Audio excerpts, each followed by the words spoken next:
Hello, everybody, and welcome to the Baka podcast.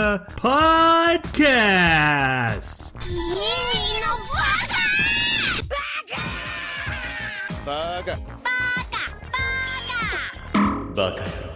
It's amazing how every time you open your mouth, you prove you're an idiot.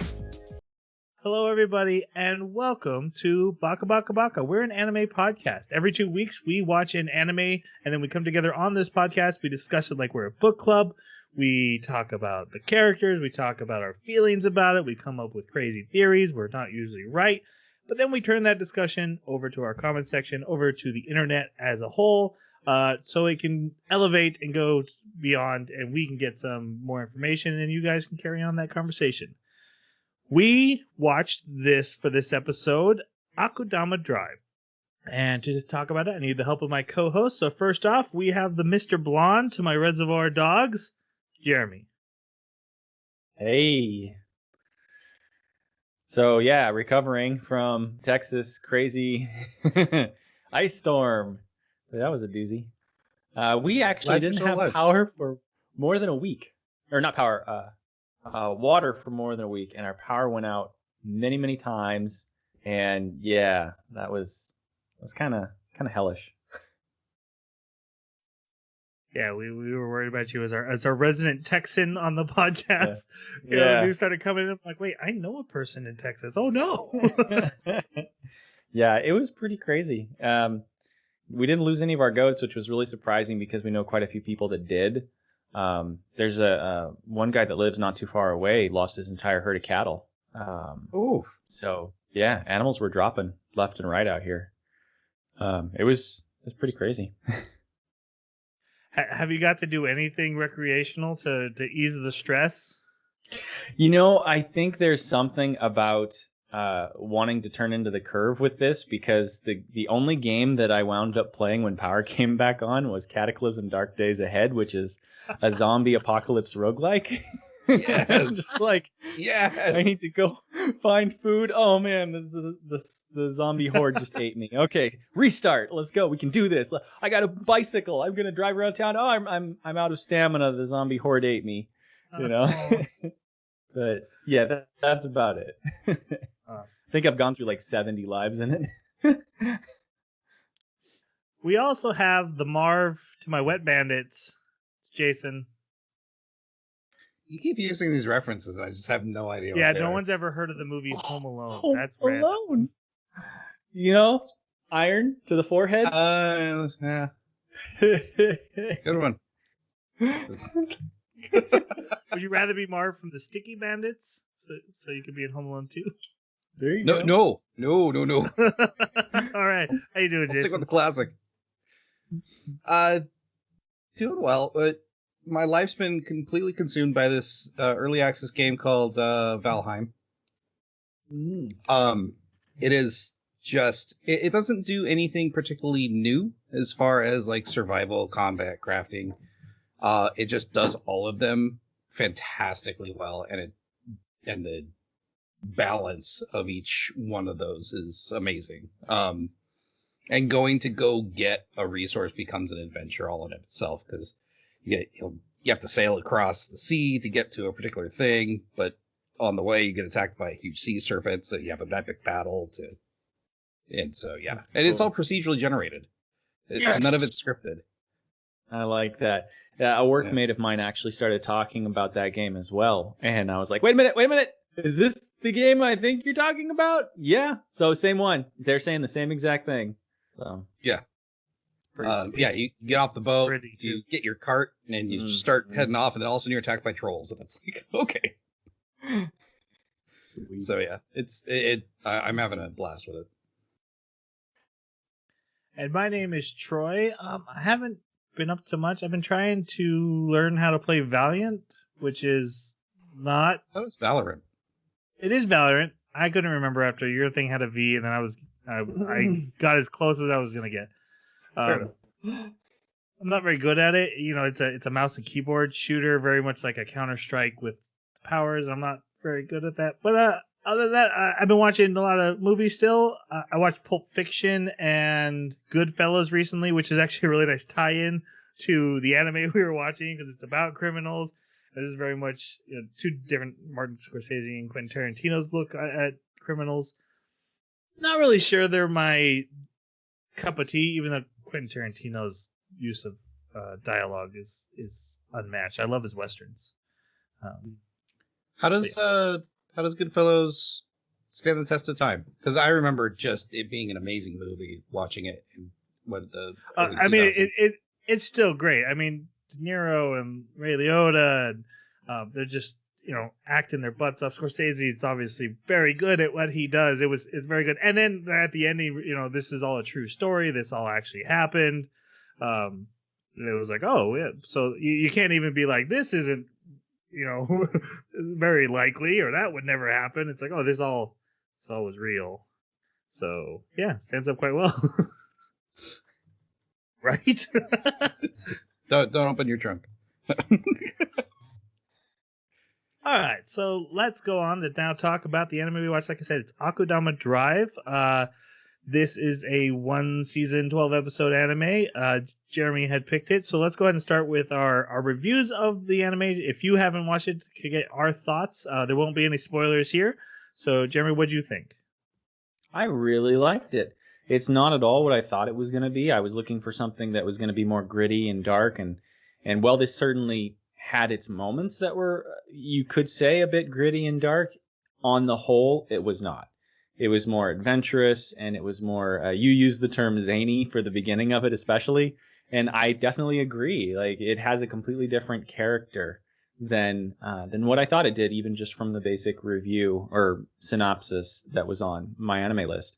The characters are, I think, really well developed, and there is a certain subtlety to the animation that I was impressed with. The way that you would see characters make subtle movements or clench their fists or do things like just a little bit right before the screen shifts to something else, or even just before they're going to say something. It seemed a little bit more than what I'm used to seeing in anime, and that was really cool. It added another layer of body communication that was really nice. I mean, it is in other anime to some degree, but this seemed like more.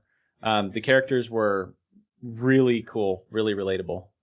It's definitely something that I would recommend to people to check out. All right, Jason, what do you think? It was fun. I wasn't as impressed with it as I think maybe you guys were. Some of it was a bit zany. It felt like it wanted to be serious and dark in some moments, and then all of a sudden we were cracking jokes in another, and then we were doing slapstick in another, and it was tough to get a good feel for how it was going, and that's just not my kind of anime. But as a whole, I did enjoy my experience with it, so it was fun. So after 2 episodes of watching, I was like, man, this just giving me Danganronpa vibes, and I've mentioned before in the past, I'm a big fan of Danganronpa. Played all the games, watched all the animes, big fan. So I had to Wikipedia. Yep, the Danganronpa guy partnered with another guy who was a big fan of his work, and they created this story together. And so right away I'm like, okay, I'm in. And then find out they're huge movie buffs, and there's a huge bunch of movie references here. I mean, I just talked about how I've been watching movies, so I'm like, okay, it got me on 2 counts. But then the story was really good. I don't think it's the most original story. I feel like I've seen this kind of stuff done before, and there are a lot of tropes in it, but they use the tropes really creatively, and for the most part, I think they tell a very fun and energetic story.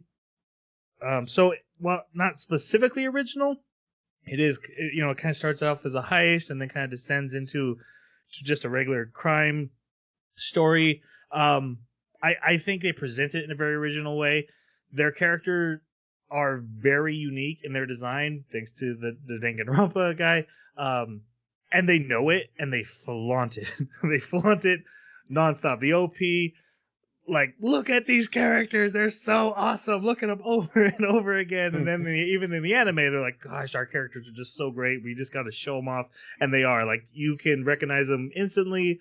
I would say probably its weakest element is I think the world building is a little falls apart if you start trying to pick at it, and it's kind of not fun too.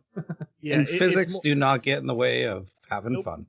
This is a story about they're telling a story about themes and symbolism and homages. They're not really worried about if every link in the chain fits together or every puzzle piece is in place. So I actually thought, Jeremy, you would come in worse than you did because of that, but it doesn't bother me at all. I love it. I was actually talking to Tanya a little bit about that, the fact that there's a couple of things that just don't make sense scientifically, especially in the way that the story is resolved. But I kind of accepted that they were running on a different logic system from the beginning, just based on how some of the characters were interacting. Like the way Brawler, like you were saying, Jason, physics just didn't matter. He would punch somebody and they'd go flying through things like he's Goku or something, right? And even though it seemed like maybe there was cybernetic enhancements because the world is so advanced, nobody ever talked about them, except, one character does have a metal hand. So it's kind of really left up to you to kind of justify why these characters do that and why physics and logic is so weird. But in the end, yeah, I was okay with that. Right. It's an anime where a character dies not based on the amount of physical damage they've taken, but on the emotional beat of what's happening in the story and if they should die or not. And they do post justify it, but yes, it really was clearly for the beat. One thing I'll mention about the tropes I liked, because every time one of these tropes came up, I nearly rolled my eyes really hard. But what was interesting is a lot of times they were very self-aware of them, and they would even call them out. There's one moment they're like, "Man, wasn't that a twist?" It's like, did you really just say that? Yeah, so, that's true. Yeah, that's why I said this is pretty fun. Very self-aware. Yeah, like I said, I feel like they took a lot of stuff from other people and they know it, and they're like, "Hey, yeah, we have lightsabers, we just do." Yeah. Oh my God, there's that one scene where it looks like you've got all these Jedi with yellow lightsabers surrounding. Like, oh, it's straight out of. That was great. Before we go to our spoilers, now let's talk about the OP and the outro. What'd you guys think of them? I loved the visuals of the OP. The song they picked, I did not like, but that's just my taste. I did love the song at the end, and the visuals were okay at the end. I'm just gonna be completely honest. I skipped them every time except the first time, and I really did not like the audio on either the first time I listened to it, and that's one of the reasons I skipped it. So I can't speak too much from the visuals, except that I do remember liking the way that they looked at the beginning. But yeah. So I've been making a concentrated effort to not skip intros or outros, regardless of how I feel about them. Mostly because it gives me time to prep my notes for the next episode if I'm going on. Yeah. But I'll be honest, the song in the intro at first I was like, this is, I don't know, and then by the end I was like, kiss me, oh kiss. Yeah, I was into it. The visuals, I especially in the intro, the visuals, the way they use neon, and again, they are very much flaunting their character designs, but it's really cool. There's some other stuff we'll talk about later that I didn't realize till the end what was in the intro. I'm like, oh my goodness, blew my mind. The outro, I like the song. I don't think it was the banger that I thought the intro was, but I did like the pencil art drawing of just like symbolism of each character. The doctor with stitches coming apart and cool stuff. I like the that. cat. Of course. I like the cat. Okay. All right, so now we are going on to our spoiler section. So we will be discussing everything that happens in the anime. We'll be discussing the characters. If you haven't watched it, it'll be ruined for you if you're planning to watch it at this point. So just know that. So we are going to go ahead though and start off with episode 1, which starts with what we just see is a flame on a track flying by and like people bowing to it. When we find out later, this is actually a train. This city is one thing again.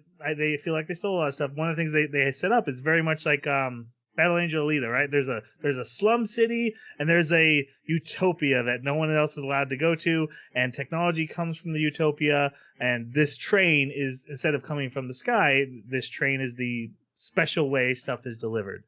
So all the people in the city, like, they basically worship this train. And then we meet a young girl as she's getting off of work and she's heading home. We see her rescue a cat and almost get herself killed, which seems very random, but then you realize, oh, that they're very much setting up something that's coming up soon and establish her character. We will eventually know this character as Swindler. And one thing about this anime, no one has a name. Everyone has a role, and as a note taker, I'm into it. Like, I can do this more often. This was really easy for me to just write the Swindler. Easy to pronounce too. Yes, that too. I wasn't like, okay, this is KG, I think. Right.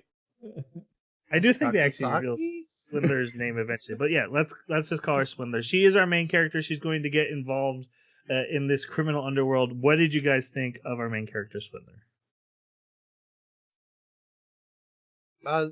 I really like this character. She's I one of the things I appreciate about her is she doesn't realize her power as the Swindler until near the end. But it's funny that it was kind of bestowed upon her, and it ended up being very fitting. And again, a good use of trope. She was fairly tropey as far as her personality, but she also has a ton of character growth. And the fact that she was able to take that trope and like use it to become the Swindler, I found fairly interesting. Yeah, I thought it was really cool how she essentially bounced off of all these other characters, affecting their trajectories. And considering the power levels of these other characters, that just seems implausible. But she did it specifically because of what you described, that she's got, a natural talent at manipulation. And it was also really cool to see how her story resolves itself in such a way that you're, at least for myself, really left feeling like she played an extremely important role, and not just the role of a regular protagonist where they always wrap things up and they tell you, see, the story was resolved, everything is good, the protagonist did what they're supposed to. But in this case, it's more like this protagonist, they don't have to tell you anything. It's very clear, it's very visible how much they affected the world with their presence, and that's really, really cool. I'd like to see that more often. Piggybacking on what you guys said, I agree. One of the things I really love that they did about her is this anime does explore kind of the theme of what's the difference between a criminal, because that's what an Akudama is. It's a basically a super criminal, but that's what they call criminals, and a citizen. And at one point they're like, "You're a criminal," and she's like, "Well, I've just been lying to survive this situation." And they said, "What do you think we've been doing? Why do you think I'm a criminal? Why do you?" And I really like that they show her natural evolution into this full rank criminal in this story, by just her embracing a role and developing it, growing more skilled at it, manipulating people, and then at the end it's like, oh, she does kind of belong now. She shouldn't have, but she does. And then just the anime being like, see, Jason, you mentioned there's nothing subtle about this anime, and that's true with her. But I did like that, especially through natural character growth, that they presented that. I also love the fact that one of her names is Ordinary Person. that's one of her accepted aliases. So yeah, on her way home from work, she's wondering what to buy for food, and after saving the cat, runs across a takoyaki stand, decides to buy it. There is a young man there who's also buying his food, and he drops 500 yen on the ground. So she goes to pick it up and offers it to him, and he's like, it's bad luck to pick up money from the ground. He gets on this, I want to say super cool bike, but I don't know, because sometimes it's CG and it doesn't look that great, but sometimes it does, and sometimes it can do everything, and sometimes it's not doing enough, and it's a bike, and it does a lot of stuff. I don't know what you guys we'll talk about when we'll introduce this character. He actually sums it up pretty well. He goes, and in the right circumstances, it's amazing, but right now it's just a pretty toy. So again, this anime is so self-aware. No, Yeah. I thought the bike was very Tron-ish. Well, so this is Courier, our other protagonist. Go ahead and what did you think of him and the bike?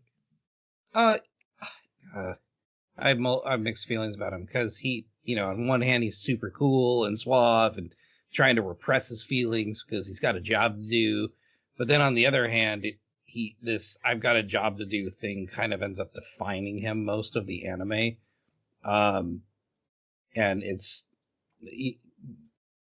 Swindler ends up trying to basically befriend him, and he's just like, you got to don't let feelings get in the way of work. It's like, okay.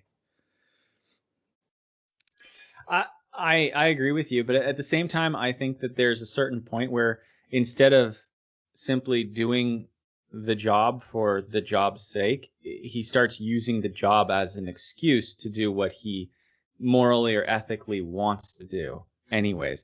And Right. and I do think that that's a really cool character beat for him. That's a nice arc to see. We get a tiny glimpse of his backstory, which it's enough to kind of put together and infer his emo character's source. And I don't know, I haven't seen as many emo characters lately as there used to be. It was such an important genre of characters before.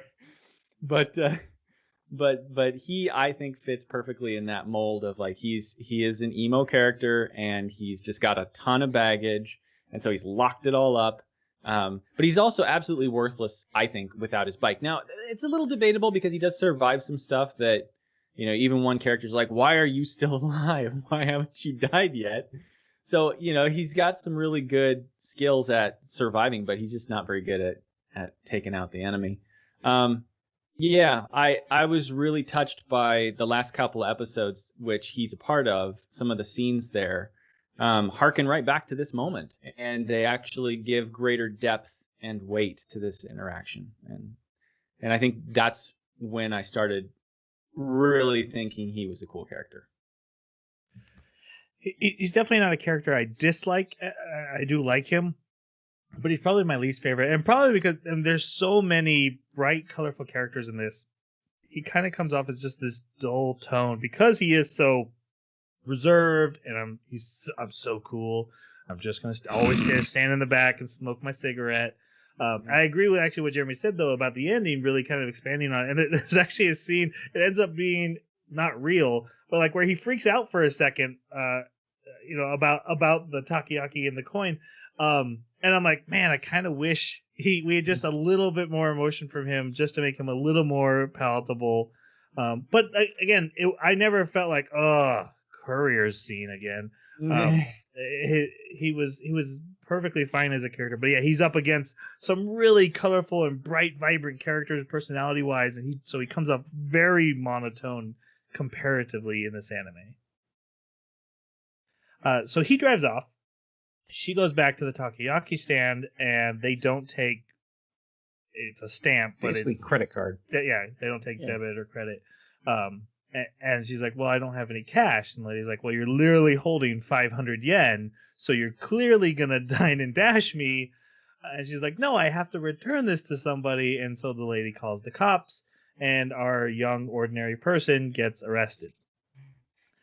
Then we actually get our proper introduction of Courier. He basically uses this bike and he gets hired for delivery jobs in the criminal world. And literally the first job we see him do is he gets a small box and they're like, take it to this gang fight that's happening over yonder. And so he Spider-Man bikes his way through the city.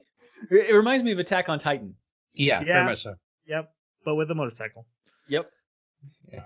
And then he gives it to one of the hoodlums in the fight, and he drives off, and it was a bomb, and it kills everyone on that side of the fight. And he's like, well, that seems like a lousy way to win a fight, but whatever, I got paid. And then he receives a mysterious package to deliver and mysterious payment, and he's like, well, I guess I have to do this now. And then we go on to our next character, and we have a lot of characters to go through. So we meet a large thug, lots of muscles, who's beating up on wacky robots who, by the way, I love the wacky robot dance in the OP. They wave their arms. He's beating him up, and he's like, I want to take on 1 million of you guys, and there's only like a couple thousand, but it's still pretty good for him. And this is Brawler. So thoughts on Brawler, Jeremy? Brawler cracked me up. I wanted to pick him as a favorite character, but Ordinary Person kind of won out for me. He is so charismatic without even meaning to be, because he is such a simple, honest, and in some ways dorky, dopey character. But he's like unkillable. He's a monster.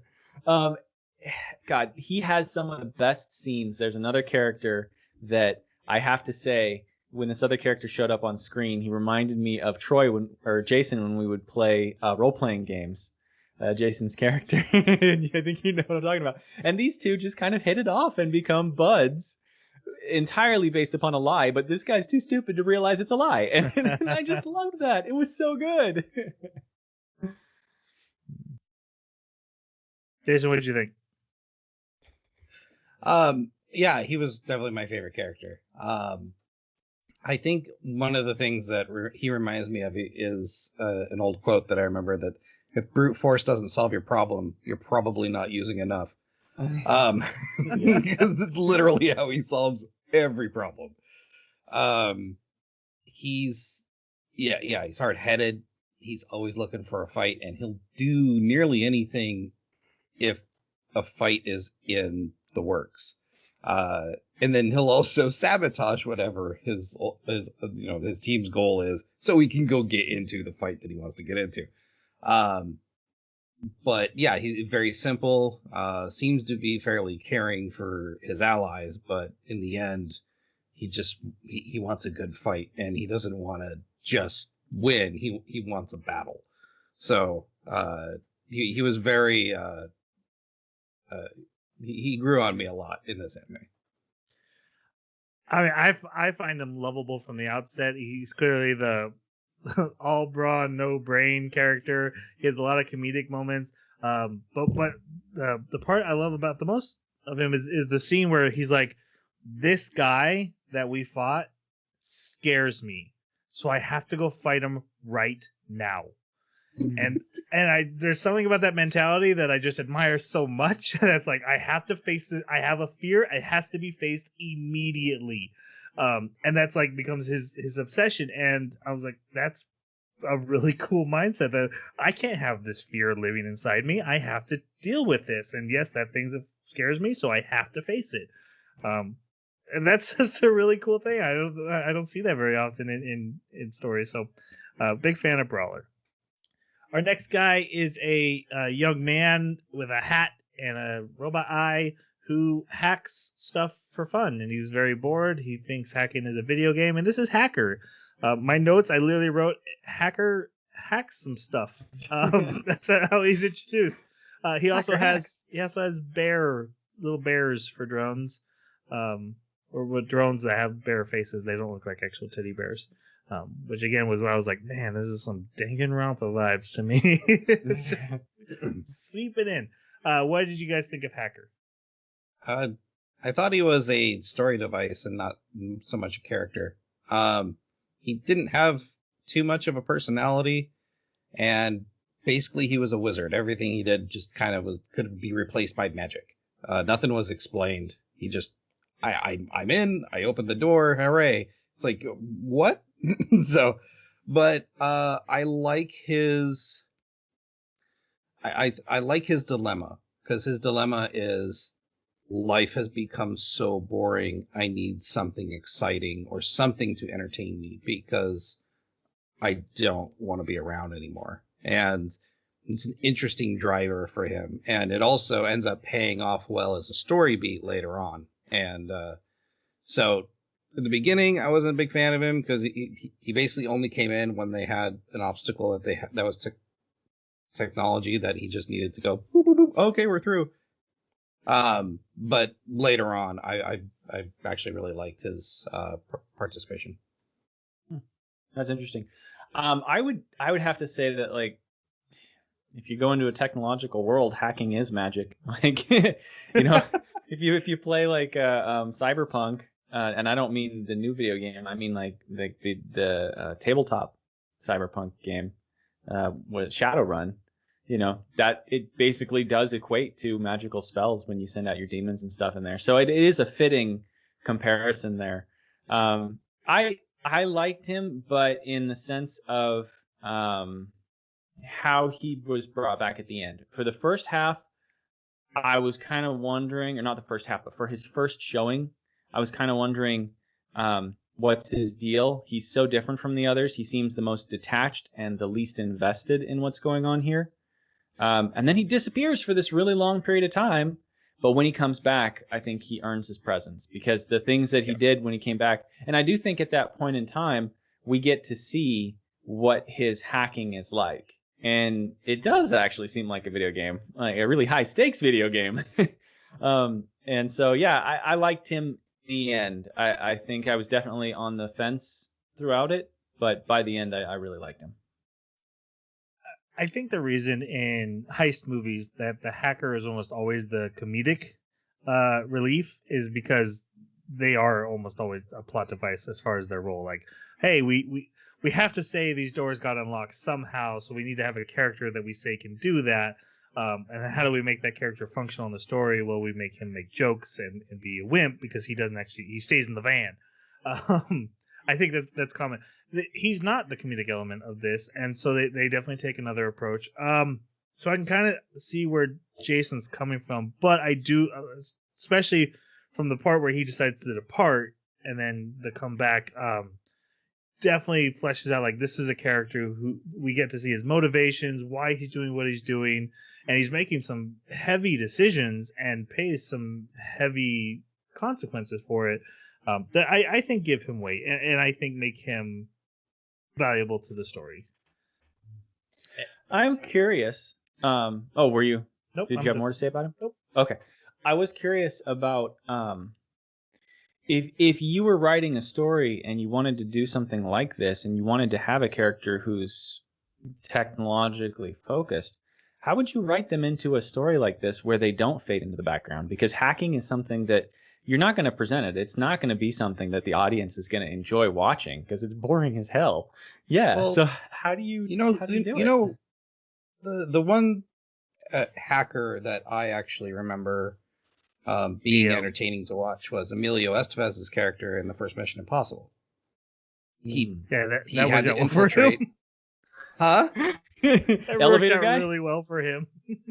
Well, and that's the point, is that it was not only a dangerous position to be in, but he had to infiltrate. He had to get his equipment to a spot where he could do the hacking. And then once he was in, he was able to, his actions being in a dangerous position, were supposed to help. But obviously it didn't work out for him. But that's more of how I would write it, is someone that has to infiltrate, right? So the hacking isn't actually the infiltrating, though. The infiltrating is getting in position to do the hacking. So this guy actually, like, hacker did infiltrate because he was with them the whole way. Right, but he just holds up his magic balls and then I guess Wi-Fi. I don't know. I think it would have been more interesting if he looked at the layout of a building and was like, oh, I need to make it to this room so I can get to this server so I can hack in, instead of bloop, bloop, bloop. I have control of everything. It's like, okay. I see where you're coming from. I kind of interpreted it as that's what he was doing with his virtual reality, but I do get where you're coming from, though.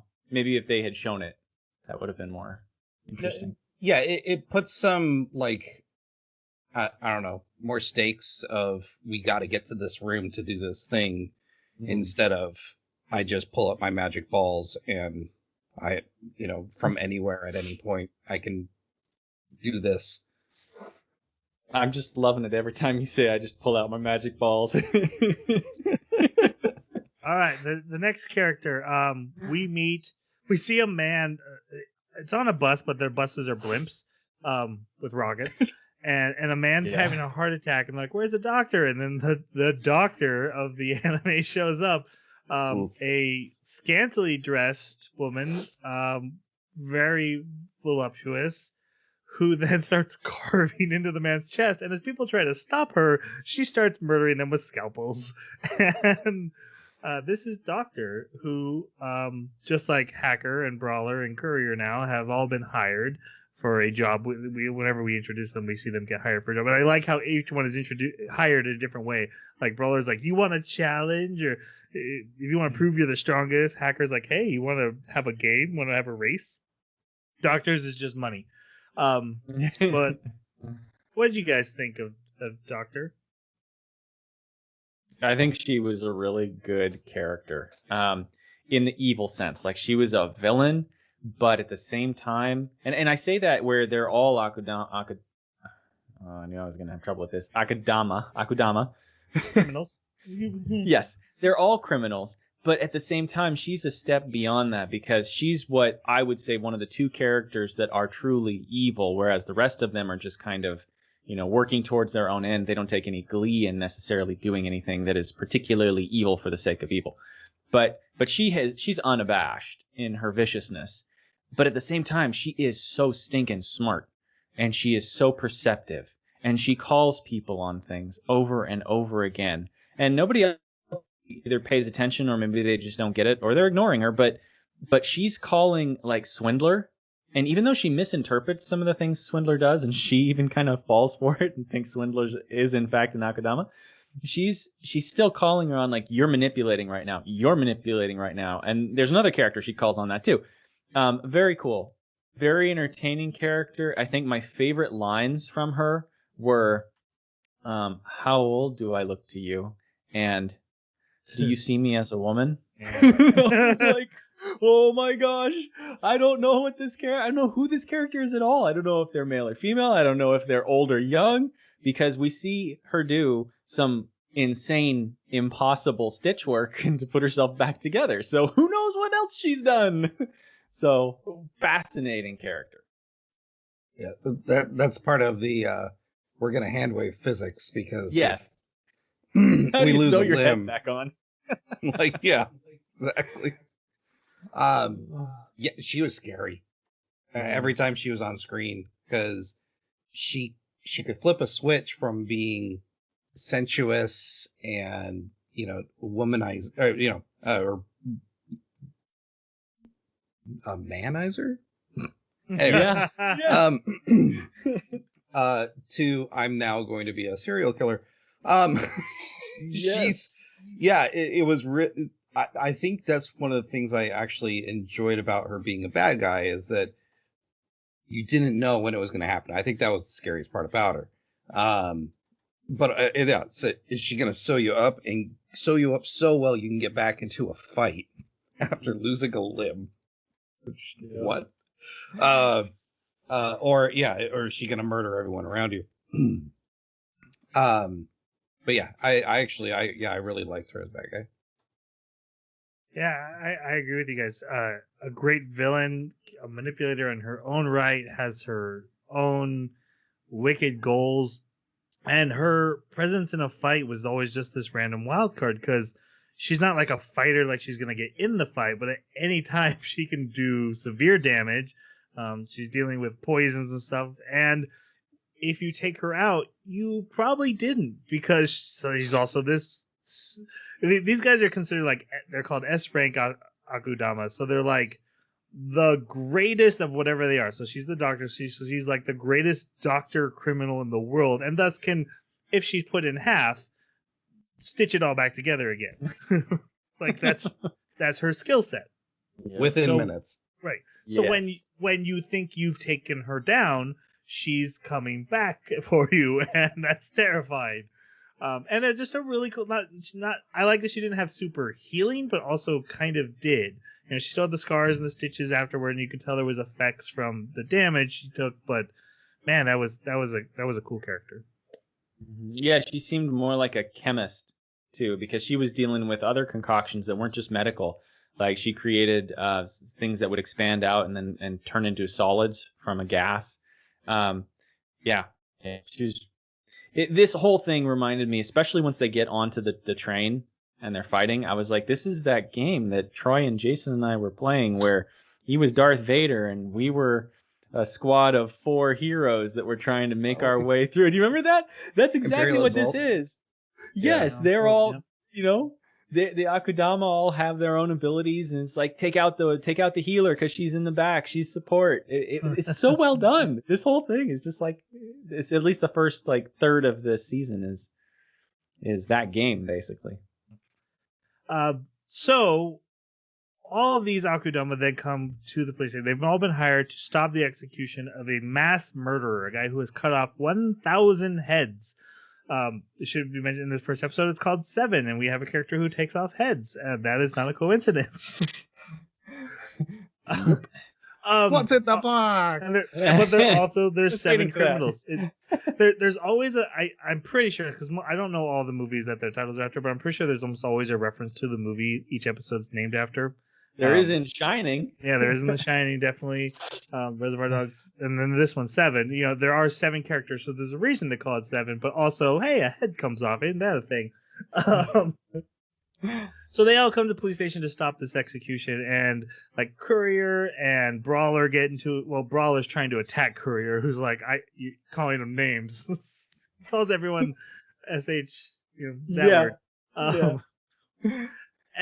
And meanwhile, while they're fighting, the doctor shows up. The hacker ends up falling through the floor. They're all in the same room about to kill each other. And Swindler, who was in the police station and saw a cat. And as we know, she runs into traffic for cats, runs into this room trying to save this cat. And they're all like, she's seen us, so I guess we're killing her. And they're all like, yep, we're all going to kill her.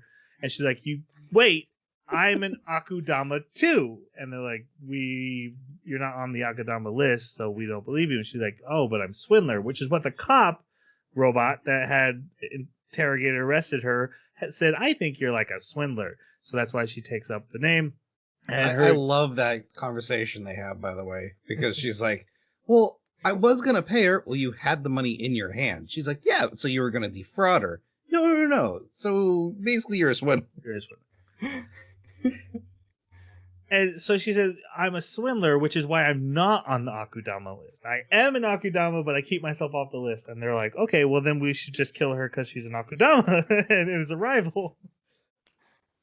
The elevator shows up. A giant mech comes out.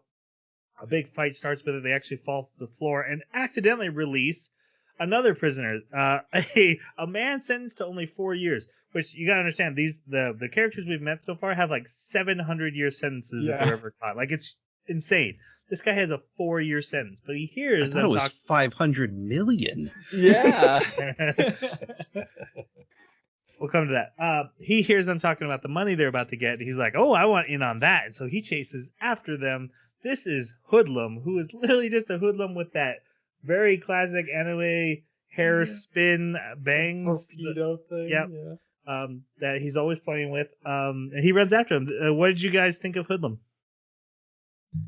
He was a good grounding character, I think, because, and that's a thing. You know, you can call Akidamas criminals, but in this world, they've got multiple tiers of criminals, and only Akidamas can be executed. And so, sure, they have these sentences, which I find weird that they would give Akidamas sentences anyways, because they just want to execute them. Right. But this guy is not, or at this moment, not an Akidama. He's just a criminal that just happened to have his prison cell broken up. And he becomes a really integral, actually not really integral, but he becomes almost like a moral compass of the group. And kind of a wild card, too, of like... Yeah. And I like his epiphany he has later on in the story. And I think what I really like about him is because of his relationship with Brawler, which they become friends later on. But yeah, I think he was a good addition to the group because he's kind of like Swindler, where he doesn't have superpowers. But he's obviously done something to get him in prison for 4 years. So. Yeah, I thought that was really interesting. Like, they didn't have to include a second character that was similar to Swindler. They could have just gone with another Akudama of some different genre or different type. But instead, they did this with Hoodlum. And I think it gave the whole series a lot more, like you said, grounding because of that. plus it gave him an opportunity to grow in ways that another Akudama just couldn't, because he would be, why is he subjecting himself to being with them? I mean, at first, sure, it's because he has no idea exactly what he's getting into and he just wants the money, but he could have left. He could have left. His name wasn't on the list of Akudama to be killed yet.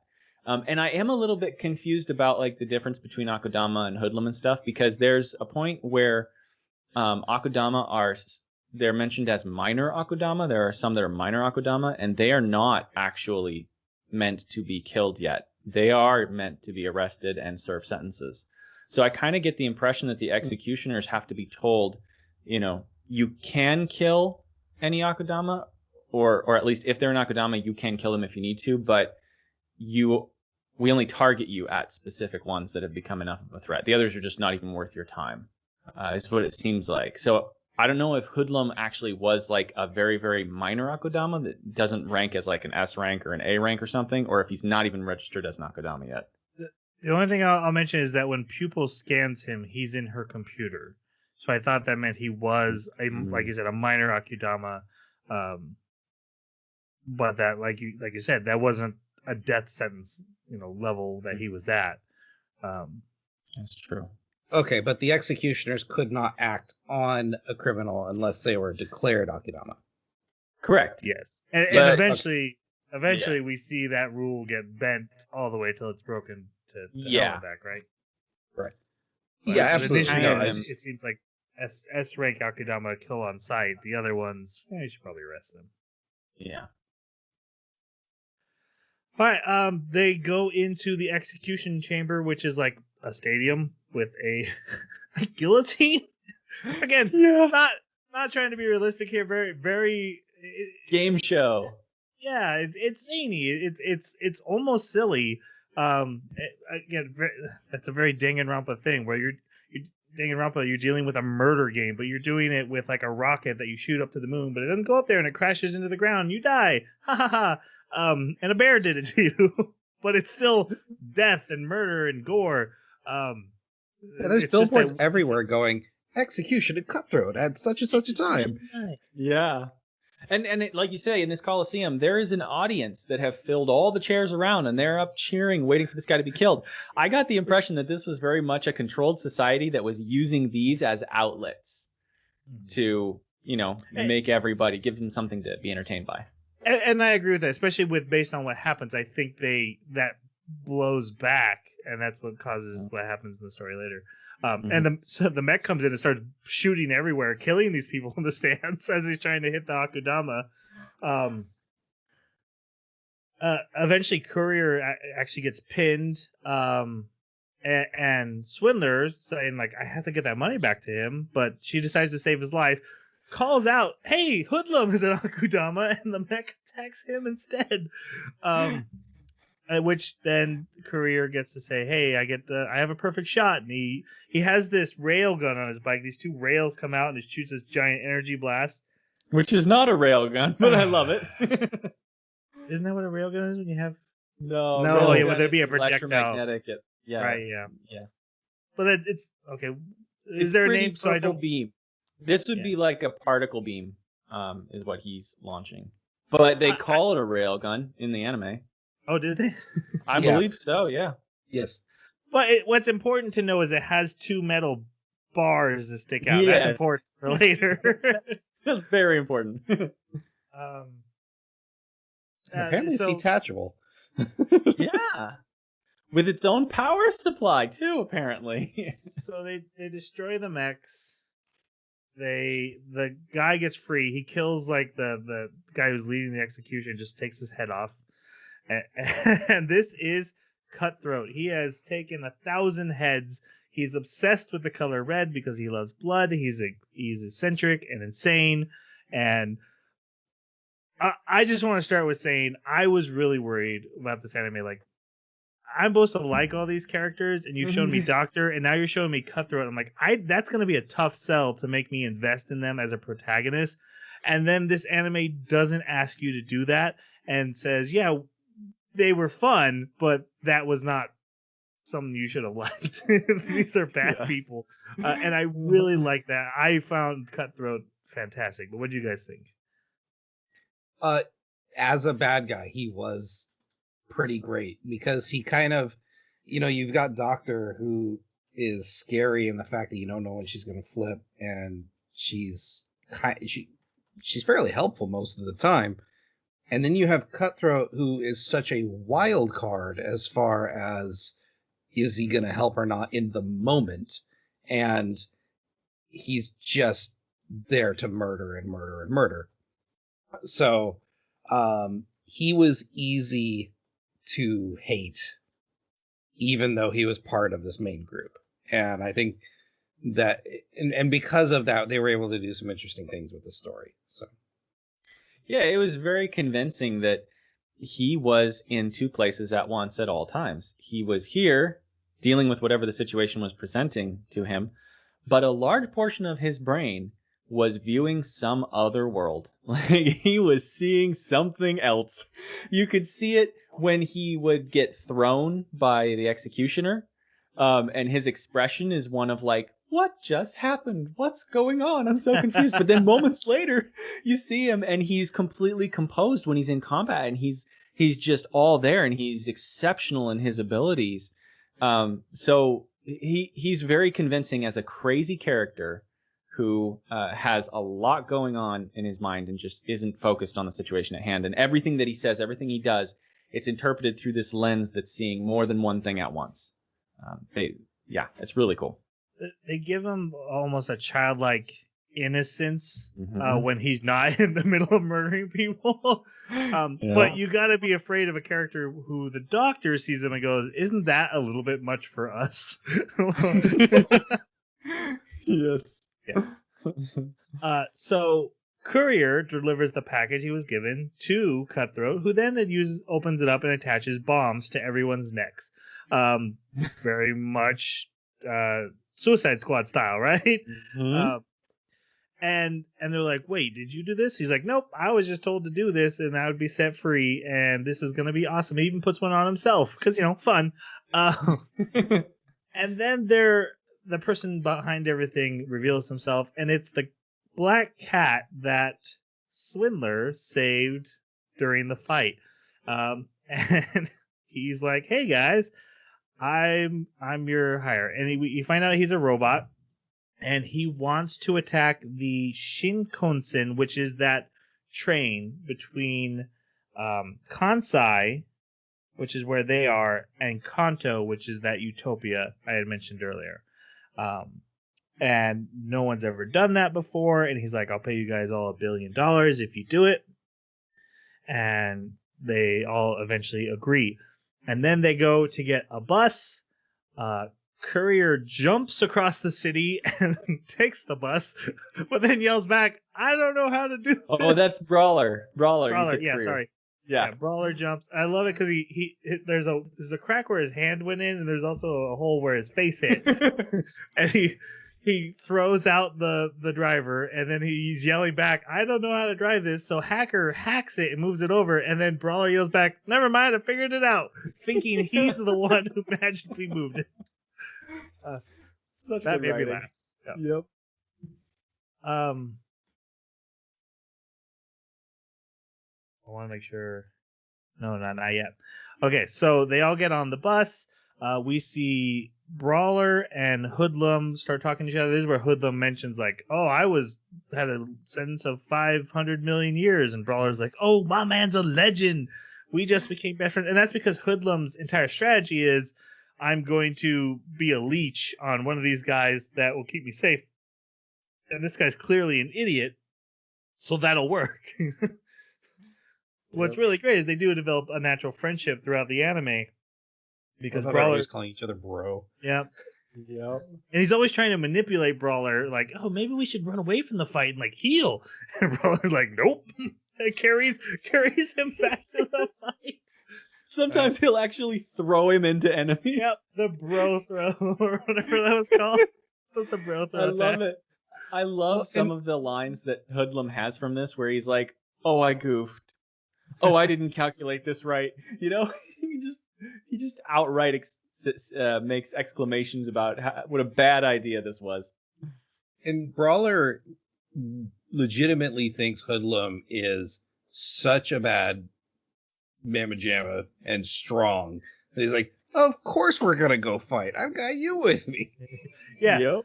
And Hoodlum's always like, I'm not going to jump in because I want to see how good you can do, but I would be able to handle this.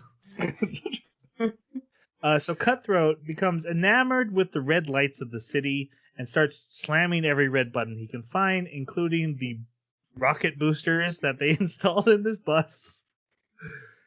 And so the bus goes flying. And this scene also made me laugh because it does this really fun cut between everyone else is just like, whatever. And then there's Swindler and Hoodlum who are losing their minds, and it just flashes back and forth between them as it's like hotel, Hoodlum, Swindler, hotel, Hoodlum, Swindler, and then they crash. Part made me laugh. When we crash, we get our first of something that shows up most of the episodes. Bunny and Shark, who do educate. They're paper cartoon figures on sticks who are doing education TV shows that we get to watch, and like this one explains the difference between Kansai and Kanto, and what the train is and stuff. And they show up throughout the anime. I'm not going to go over every one they do, so I just wanted to mention it here because Jason, I know you have strong feelings about it, so I wanted you to get the chance. This is another one that I was like, that's very Danganronpa. Being cartoony, but also a little creepy at the same time. Yes. Yeah, very much so. But what did you guys think?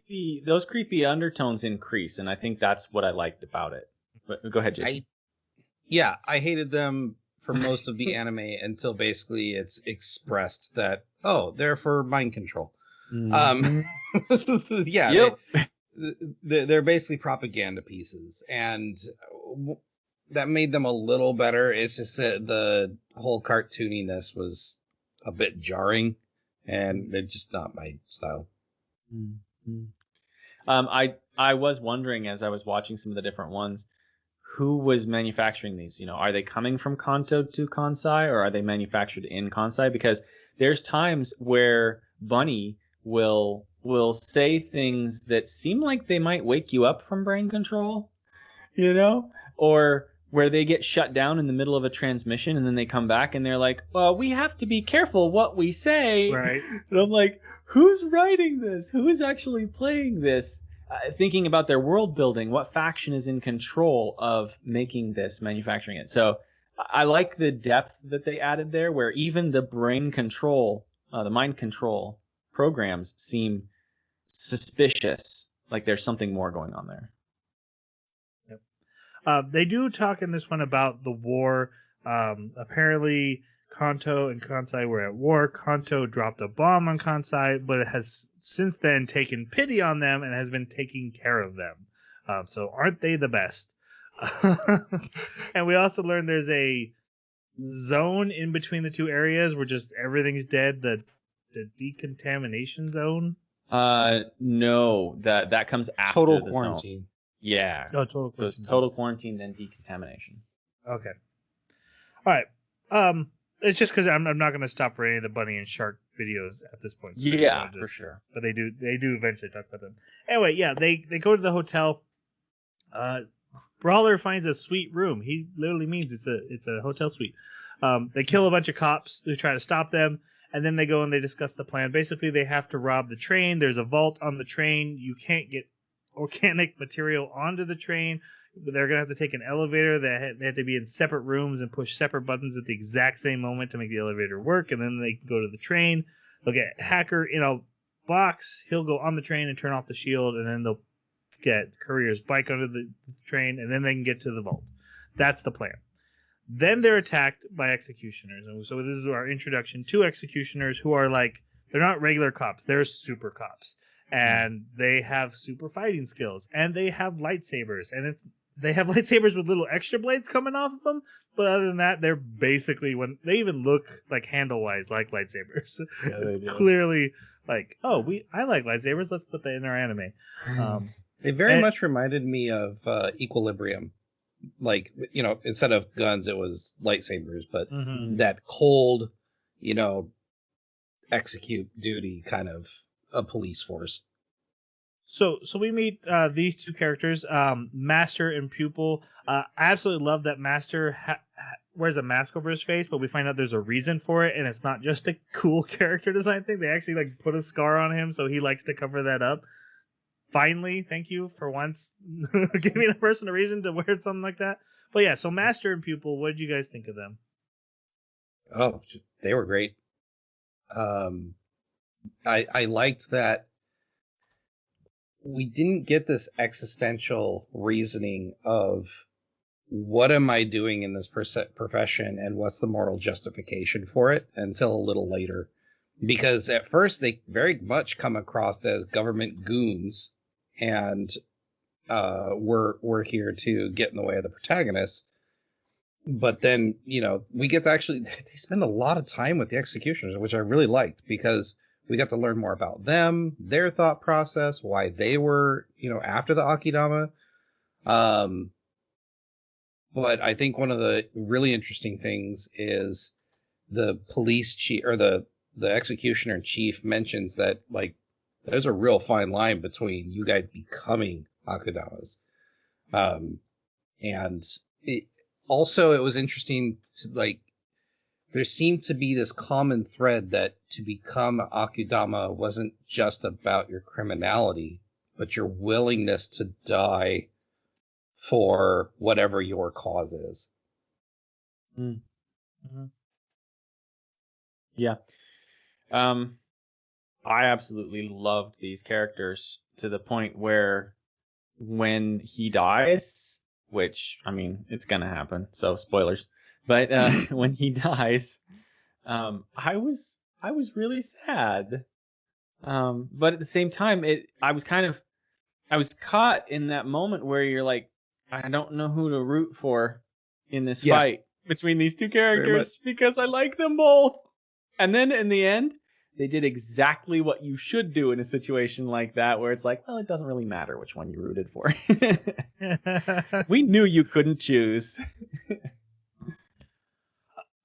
I, along with what you guys have said, besides these just being interesting characters and adding another complexity to the antagonist side of the story, I love that our heroes are 7 very deadly, most of them deadly, powerful fighters, and here's 2 people who are their equals.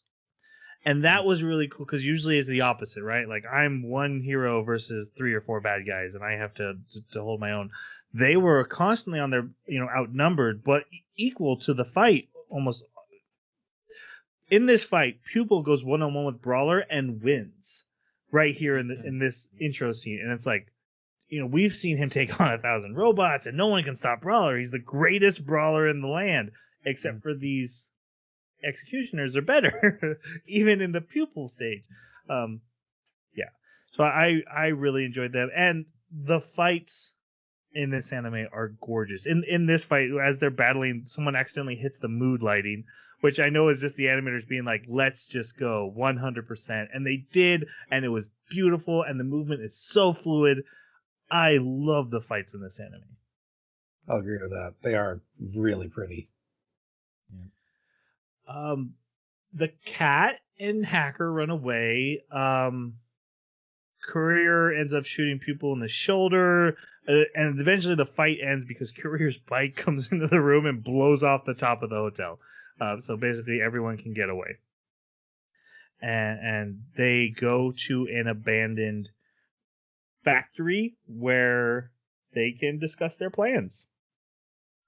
We also meet the boss. I call her boss. I don't think she ever got a name. Of Master and Pupil.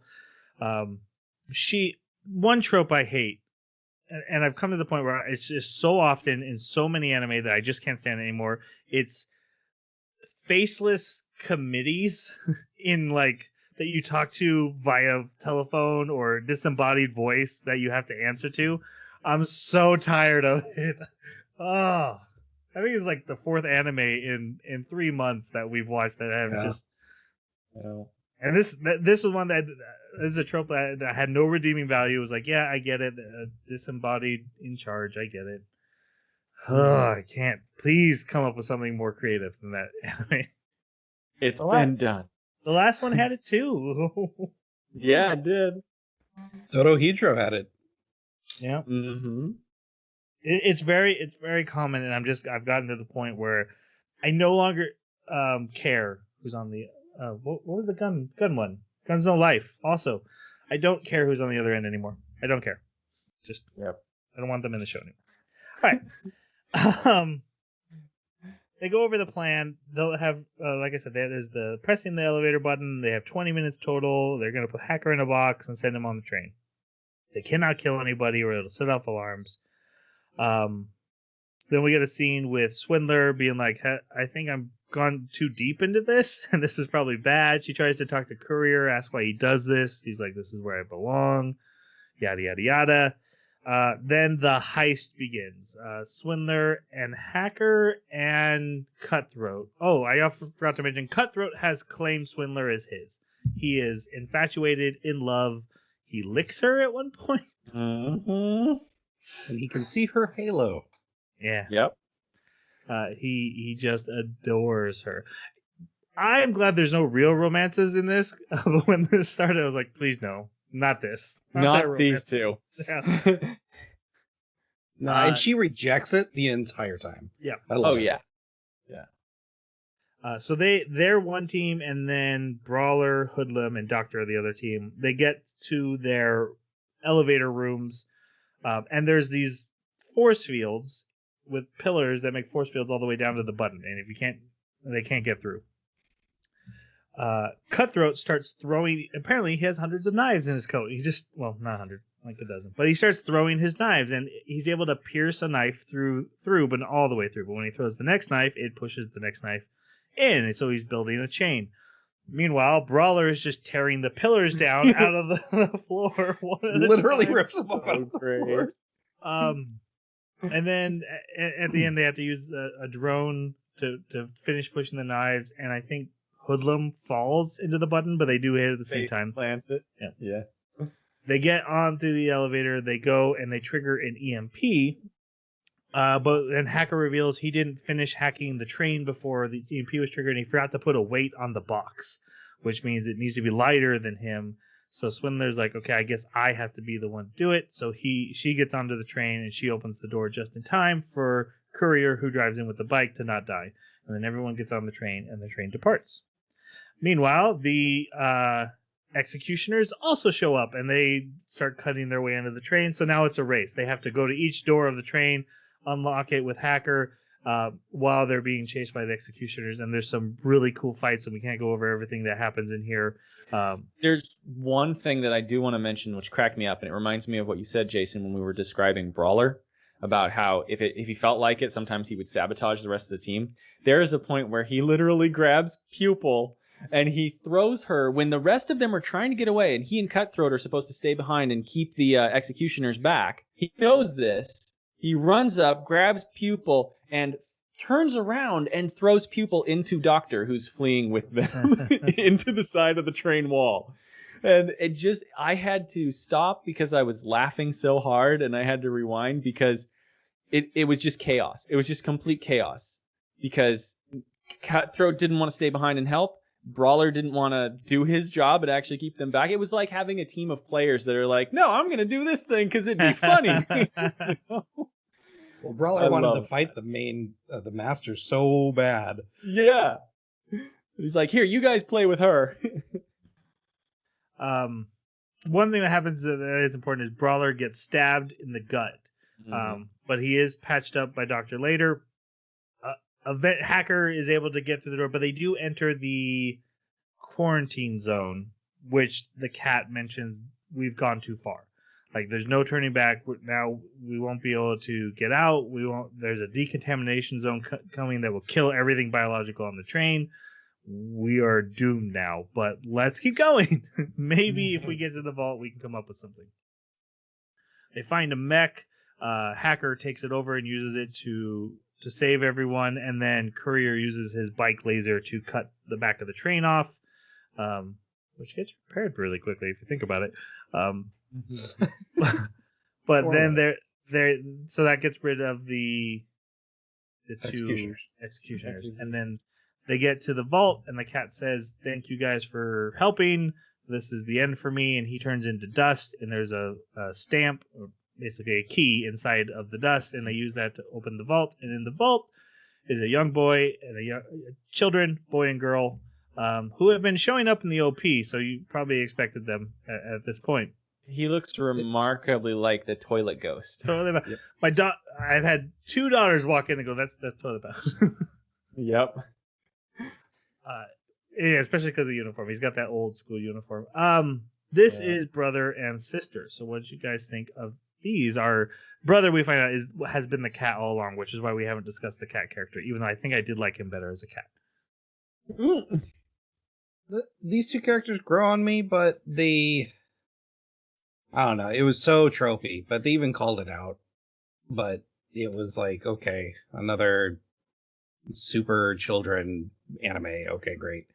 But I did like where they went, and also touching on the trauma of brother was really messed up, and I did like where it went with that. So, I thought it was kind of cool how they do start out in that tropey place, like you guys were saying, where essentially they have not got much history to draw upon, so they're kind of like blank slates. More the girl than the boy.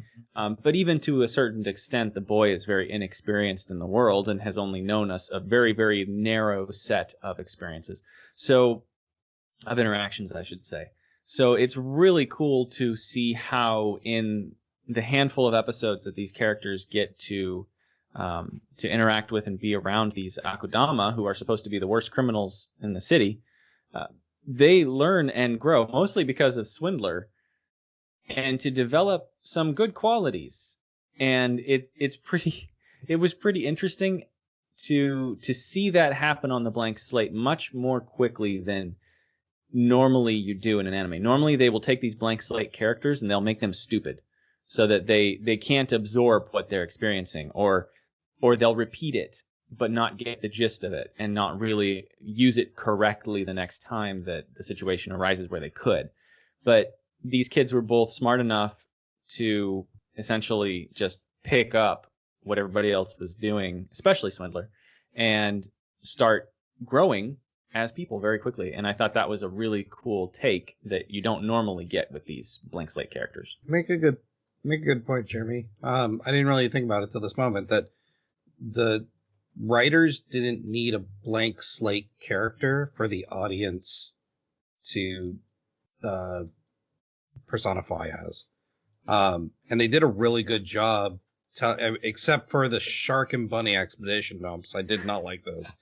But besides that, like the character interactions, the story as a whole, the world building was all done through visual or just dialogue, and I actually really appreciated that. Yeah. Brother, he's a little bit plainer. I love their relationship because we get brother's backstory and then finding out what is sister to him and why he's so protective of her. And but honestly, sister came in as a close second of his favorite characters. Brawler's my favorite character. He's just so great. But sister was making a strong push at the end because she goes from that complete blank slate to developing a very strong personality formed by hanging out with world-class criminals. Yes. She was becoming using an endearing very name. interesting. Yes. Yep. Yeah. I love her name for Courier. So great. Which we can't, we're not going to say. But Nope. sister, I really like. Brother is, he has a reason to be sad. He's cold. He's more calculating. He's suffered great loss. So hey, if we suffer more loss, there's a reason I used criminals for this. I'm not feeling bad. So it's not hard. It's harder to get emotionally attached to him. But I did really appreciate his story. I think the backstory they give them is a really interesting setup and not one I saw coming. I thought this heist would be the end of the anime. That we were going to build up to that, and then so the fact we're doing it in episode 4, and then I'm like, I don't know where we go from here. I have no idea what's coming. And so this happens again. Yeah. sister, so they have a backpack full of technological wonders. So she pulls out a recorder and blows in it, and it creates a shield around the train, which stops it and protects them, and they're able to get off. Brawler is like, okay, I'm out. We did the job. I'm going to go fight that master guy. And they're like, you didn't do the job. You have to deliver us to somewhere. He's like, I don't care. They're like, but the money. He's like, I don't care about the money. They're like, well, what about the bomb? Fine. Like, he can't. He wants to leave so bad, but he can't. However, Hacker says, I'm not leaving because my dream has always been to get to Kanto, and this is my chance. I'm like, no, you will literally die. It kills everything on the train. He's like, I don't care about that. I have to take the chance to do it anyway. And he gives a drone to Swindler to keep. He says, you wanted one of these, so go ahead and take this, and I'm going to keep going with the train. And he hacked leaves. his bomb too. Yeah. Oh, yeah. He takes off his collar. He's like, yeah, I figured this out. Oh, yeah. Yeah. It was funny, too, because I think it was Hoodlum's like, wait, take mine off. Take mine off, too.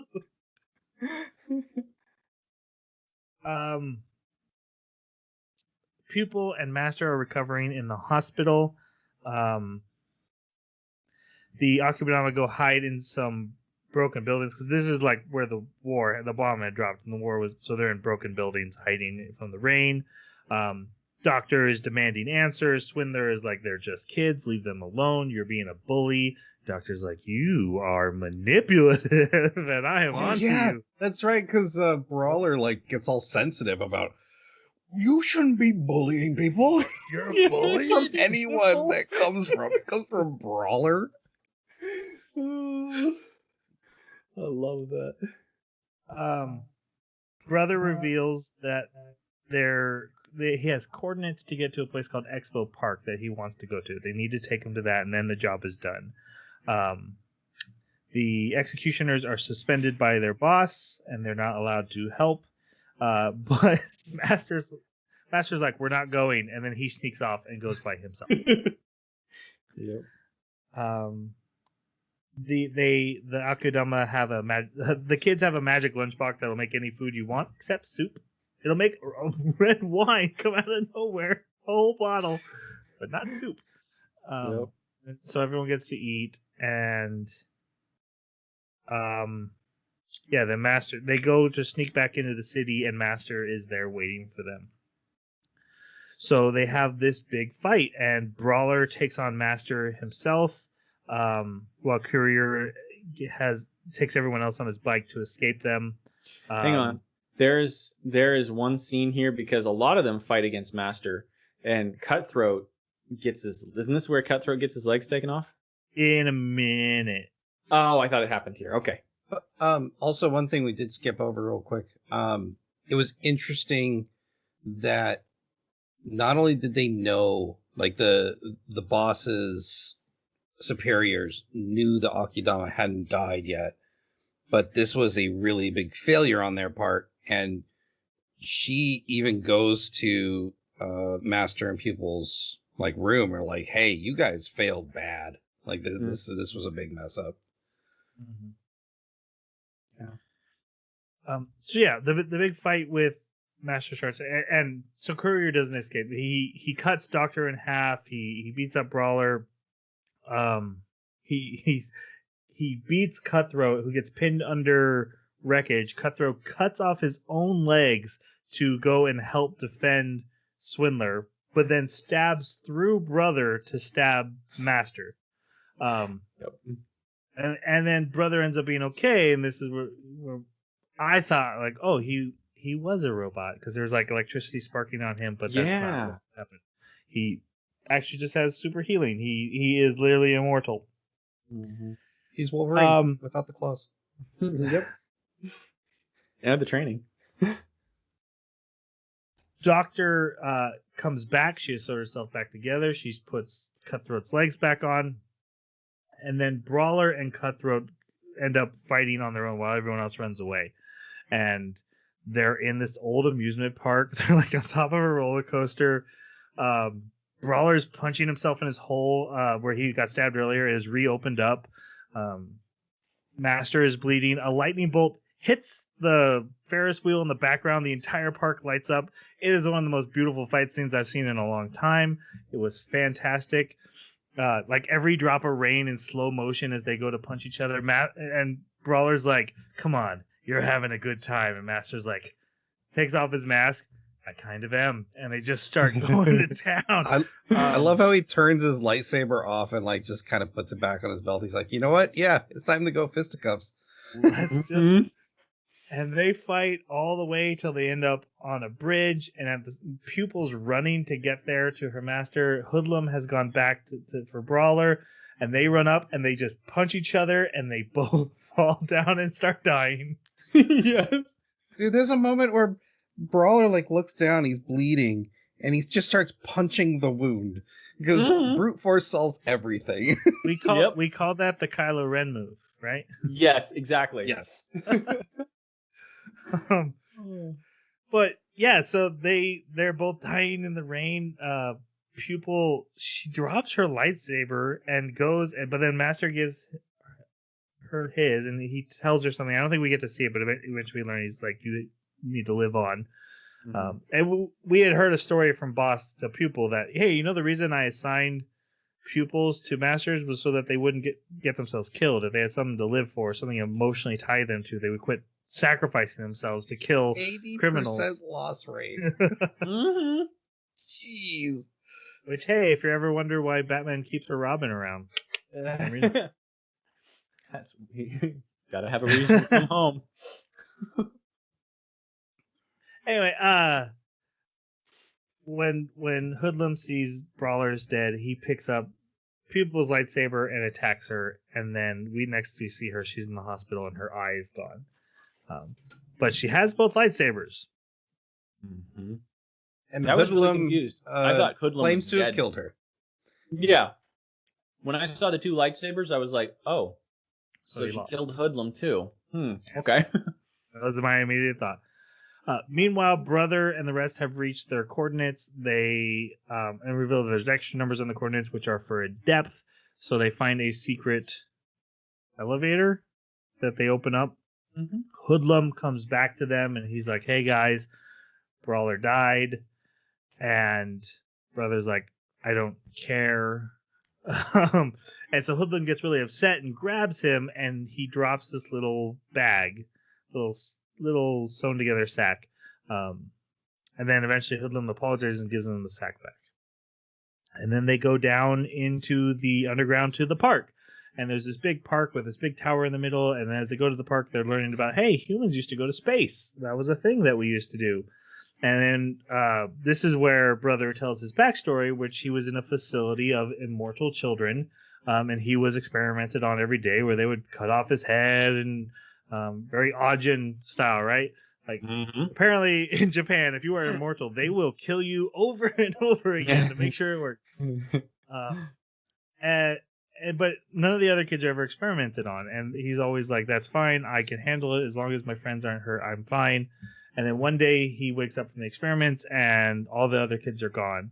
And he's told that, hey, this is how we do it. We take a bunch of kids and we boil them down into DNA and then put it in one kid. You were all the kids from before, and now all your other kids have been boiled down into one more kid because we needed two.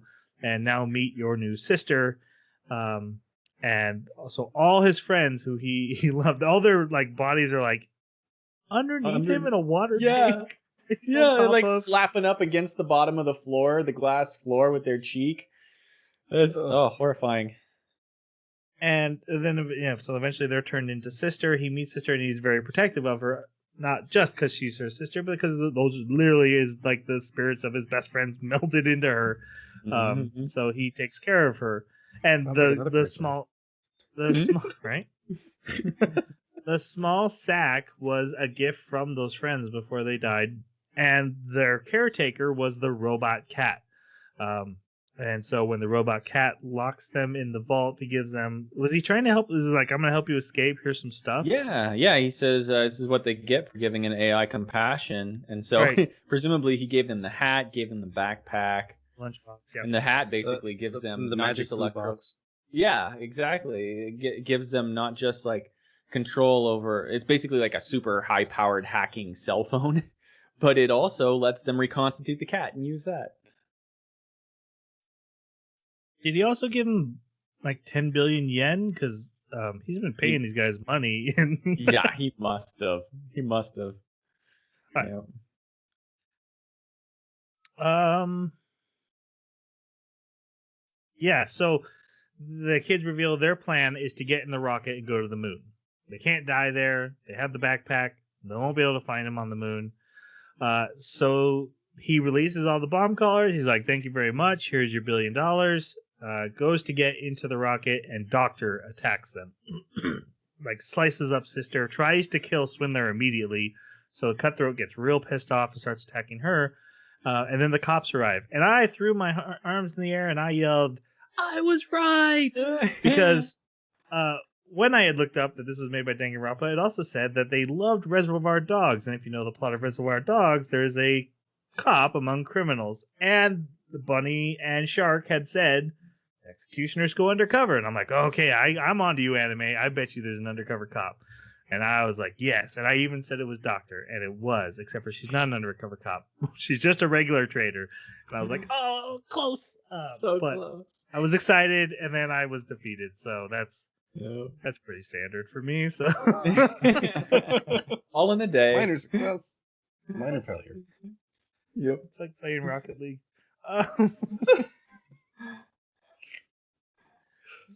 So all the That hurt more than executioners. a good laugh. Yep. Tons of executioners show up, and everyone's fighting. Brother takes Swindler and Sister, he throws them in the rocket, and he sends them to the moon. There's not enough fuel. Did you explain that the moon doesn't exist anymore? Oh, yeah. This is a little weird, though, because the boss like has a remote to turn off the moon. She's like, there isn't a moon. We blew it up, and she like turns it off, and like the moon's in fragments, and they just have like a hollow projector putting out like a real fake moon in front of it. Uh-huh. Yeah, Which it cracked me up because it was very cheesy, but at the same time, I never saw it coming. I was like, okay, pulled the rug out from under me there. It's a great twist, and just hilariously silly that this boss lady just keeps a remote on her to turn the moon on and off. And yes. And can no one else see that when she turns it off? That seems like a big thing the crowd would have to deal with back at home. Yeah, well, nobody talks about it. They never turn it back on. Later, we get a shot of the moon, and it's still shattered. And the news is like, hey, there's riots going on, but no, the moon is. No one's like, we've lost the moon, people. What else have we not been told? It's a silly anime. Yeah, I don't hold this up as like this is hardcore stuff. No.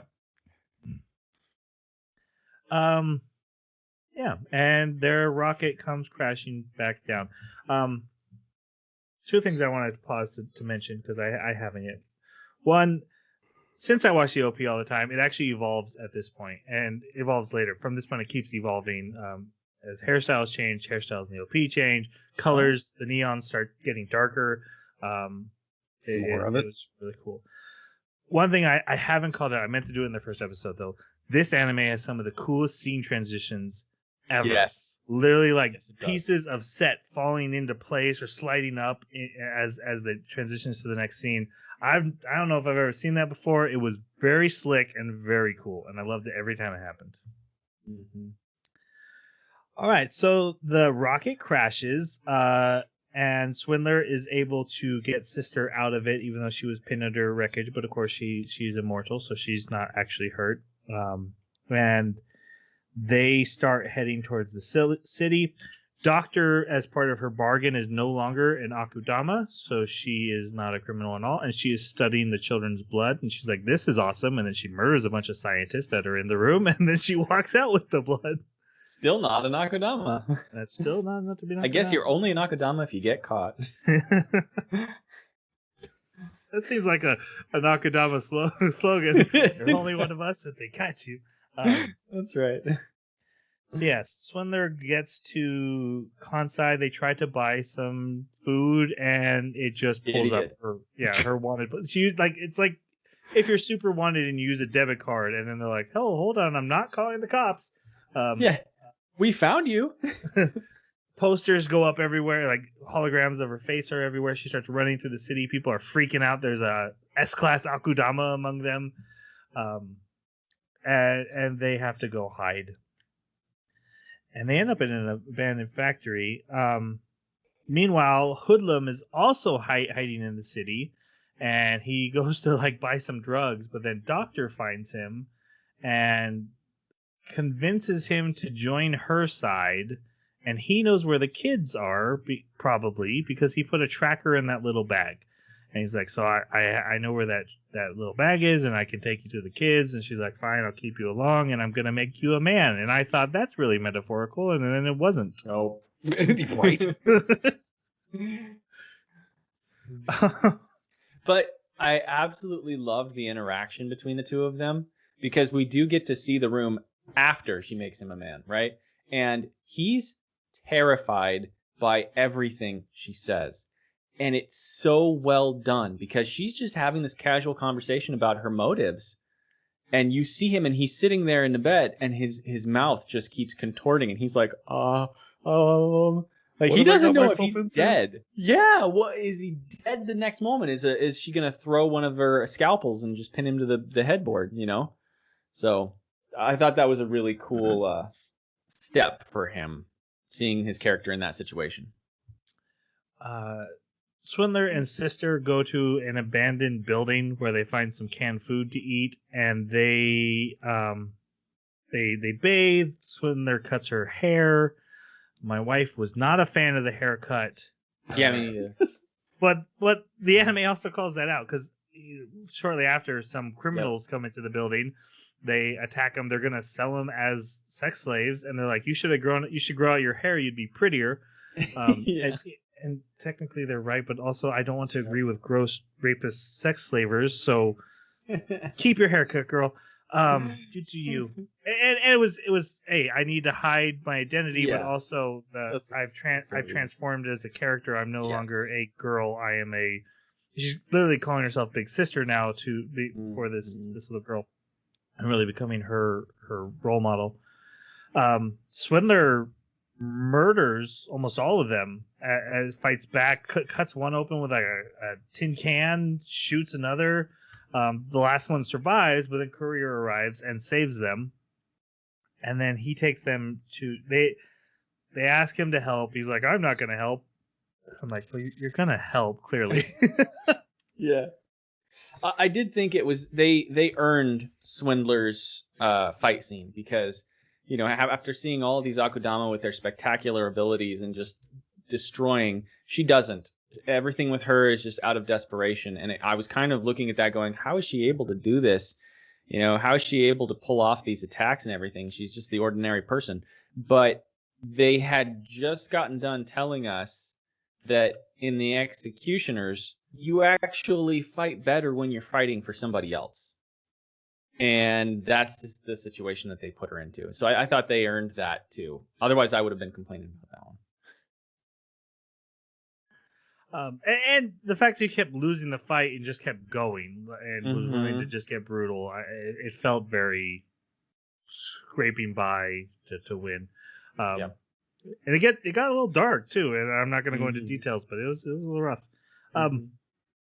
I didn't mention this, but Pupil now has a new partner who I called Rookie. I don't know if he ever even got a name. He's in the OP, but I don't think they ever named him, so I just called him Rookie. Yeah, OP did.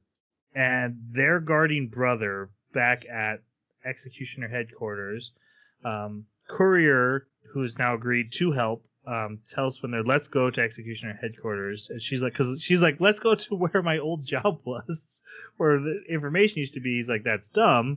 You can't get in. You're an Akudama, and we'll just go to where we need to go. We know where we need to go. So then the executioners learn people are rioting in the streets and just randomly murdering or executing Akudama because they're all terrified. The reason they're terrified is because recent events with the train. And then Swindler has sent out a text message to the world that, hey, we Akudama are going to take over. She's literally just trying to create a distraction to get into Execution HQ, but the people are freaking out. Plus, Cutthroat is out there now just murdering people because he saw the text message. He's like, cool, my girlfriend. I'm going to start murdering again. So riots are breaking out and they go to HQ, but Cutthroat gets there first. And they manage. So when Courier and Swindler and Sister get in, they literally slip on the bike in a pool of blood and slide into another room where there's a pile of bodies. Cake. And it's a cake. And he made a cake Cutthroat's for her. on top of it, and he made a pile of bodies for his girlfriend. And this pile is like 20 feet tall. It's huge. And I was like, what is it? Where are they going with this? I thought Cutthroat was going to get redeemed or Nope. at least some help. And like Courier pulls out his gun and shoots him immediately. Like, this is a threat. We need to deal with this. And a fight starts. And Cutthroat just eliminates Courier. I mean, he doesn't kill him, but he neutralizes him so fast. It was shocking to see the power difference between the two of them. And he pins down Swindler, and he's like, let me kill you. I've been waiting for so long. Since the moment I met you, I've been planning on killing you. I needed your halo to grow. What is the halo? Just her threat level or her power level? I No idea. I think it's just his hallucination, really, but it's also tied to his ability to see his targets. Like, I get, because he talked about how everyone has a halo, but hers is the most magnificent, and it grew with it every passing day. I think it was just the point now a where it's over the representation of building. his desire. Mm-hmm. Yeah, but the fact that he can actually track her across town by the halo implies that it is real. He's seeing something real in the world. And he tracks her through the building with it, too. Yeah, I just have no idea what it could be linked to. He hands, like, this anime hand waves so many story beats that you just kind of have to, like, hand wave it with them. Yeah, it's not worried about technical details. That's for sure. Yeah. This is very Fast and Furious. We have a story to tell and awesome to do. So there's no reason to get the details. We have themes. We have themes to explore, but not worlds to build. Which to me, like I said, that works for me. She gets away from him and starts running away. They figure out like Brother's going to be moved to the roof to be airlifted out like in 30 minutes, so they have a time limit, but she has to go hide in the bathroom. He comes to the bathroom. This episode is called The Shining, and they do this great. They do the here's Johnny. He breaks open the bathroom stall door and peers through the crack. My wife even said when she saw the episode title, she's like, they better make a here's Johnny reference. And I'm like, well, there it is. They nailed it. Yep. She manages to get past him again, and she finds this big, heavy door that's open. So she goes inside of it and closes and locks it. And she's in the lightsaber room where all the extra lightsabers are kept, I guess. Yep. And so he follows there, and he's outside the door. He's like, I'm sorry. I don't want to kill you no more. My bad. Also very Shining-ish. And she's like, okay, I'll let you in. And then he comes inside and he's truth. Yeah. He comes in, he's like, I lied. And she's like, I know. And she's behind him, like pinned up against the door with a lightsaber and cuts off. She stabs him in the leg. Stags him in the leg, cuts off an arm, and then he uses his other hand to start choking her, but she gets one and jabs it into his gut. Mm-hmm. And he dies. And then Courier shows up with Sister, and they get on the bike, and they go to the roof, and the helicopter's already taken off. Brother's already gone. I was convinced that didn't kill Cutthroat, but it actually ended up killing him. So. Yep. Yeah, I thought he would show up one more time, especially on the train scene. I thought he was going to be a final boss. My son was standing behind me during this, and he's like, "Cut off his head! Cut off it!" Yeah, exactly. Yes. Yep. Again, it's not the damage you do; it's about what the story wanted us to live right now. So Courier he drives off after the helicopter. Doctor is tracking all this, and she's like, okay, they're going to the train station again for the super train. I don't remember the name of it. And she's following him in a blimp that they've commandeered. And of course, there's bodies everywhere all over this. Oh, yeah. And Hoodlum is driving. shaking. Yep. Courier, they come to a blockade made by the rioters, where they have tied the cop robots up to the blockade, and they're like, "Hey, we need to pass," and the robots are like, "Those are Akudama," and so the rioters are like, "Okay, well, let's kill these people." But at this time, Boss, who's like, "How do we deal with this riot?" is like, "That's it. We have to get peace. Everyone rioting has to be in Akudama right now." And she makes the chief of police do it, and the cop robots start shooting at the civilians that are rioting, and then the executioners start going to town against the rioters and just start butchering people in the streets. Yeah, this was messed up. It begins to snow. They all reach the train. They end up apparently there was a shortcut to the elevator. You could just go down. They all end up down at the train, and they put Brother in the vault. They start loading him onto the train, and Courier and everyone shows up, and then Doctor shows up, and she walks right up to the rookie and slams a needle into his heart with a thread on it, and she's like, "Okay, well, I can kill him anytime I want now. I have a needle in his heart. So you're going to do what I want, and you can't kill me because I'm not an Akudama, and that would make you an Akudama if you do try to kill me. So you go get Brother." Meanwhile, Hoodlum has put a scalpel to Swindler's neck, and he's been taught how to slice the carotid artery. But he's been thinking about Bro, and Swindler starts talking him out of it, and he convinces him to stop. Meanwhile, every time Courier tries to help, he ends up getting knocked out or knocked down. Yeah. And it comes to the point where Doctor's like, "Okay, Hoodlum, you're worthless. And just so you know, I'm the reason Brawler died. When his wound, when I sewed it up, I made it so it would reopen and he would die because he was a while. I couldn't handle him. He was too powerful. I needed him out of the game." Yeah, so that means it wasn't Master that killed him. He bled out. He just bled out. Yep. And then, so Pupil's gonna kill them, and all of a sudden, people burst in. The rioters are running from everything, and they saw the train lights, and so they're running into the train. Hoodlum stabs Doctor, slices her carotid artery. She slices him back. He dies in a pile of blood. She starts sewing herself up, and the people trample through her. That was so good. Satisfying. Yes. Very fitting end to a very exceptional villain. Yep. But Brother is loaded onto the train, so Courier and the rest, they jump onto the train as well, and the train takes off. Then the anime starts over again. Yep.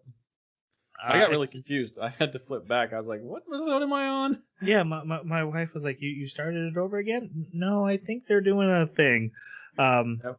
Everything kind of starts. It's a faster version, but it's the intro of the anime with Swindler again. Except for this time, no coin is dropped, and her and Courier don't even talk at the stand. They both get their food and go their separate way.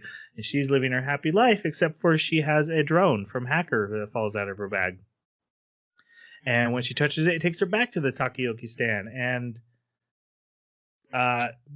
we get Bunny and Rabbit talking to her. And they talk about the butterfly dream. And I think we talked about it with Cowboy Bebop. I know I talked to my daughter about it. When a man who dreamed he was a butterfly, or was he a butterfly who dreamed he was a man? And basically they're pointing out, this ain't real, Toots. You're in an illusion. And they break the illusion. Her and Courier break the illusion with Hacker's help. And Hacker starts talking them through the drone. He's like, yeah.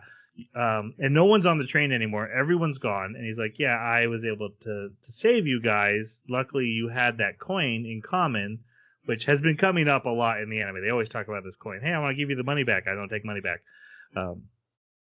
Unlucky coin. Yep. And then he's like, hey, guys, I'll take you to Kanto, and I'll show you the real Kanto. And so they go to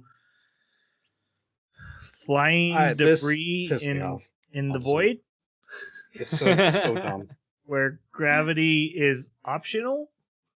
It's there. And there's no ground. So what implications is that for Kansai. Yeah, for the planet, like what's going on?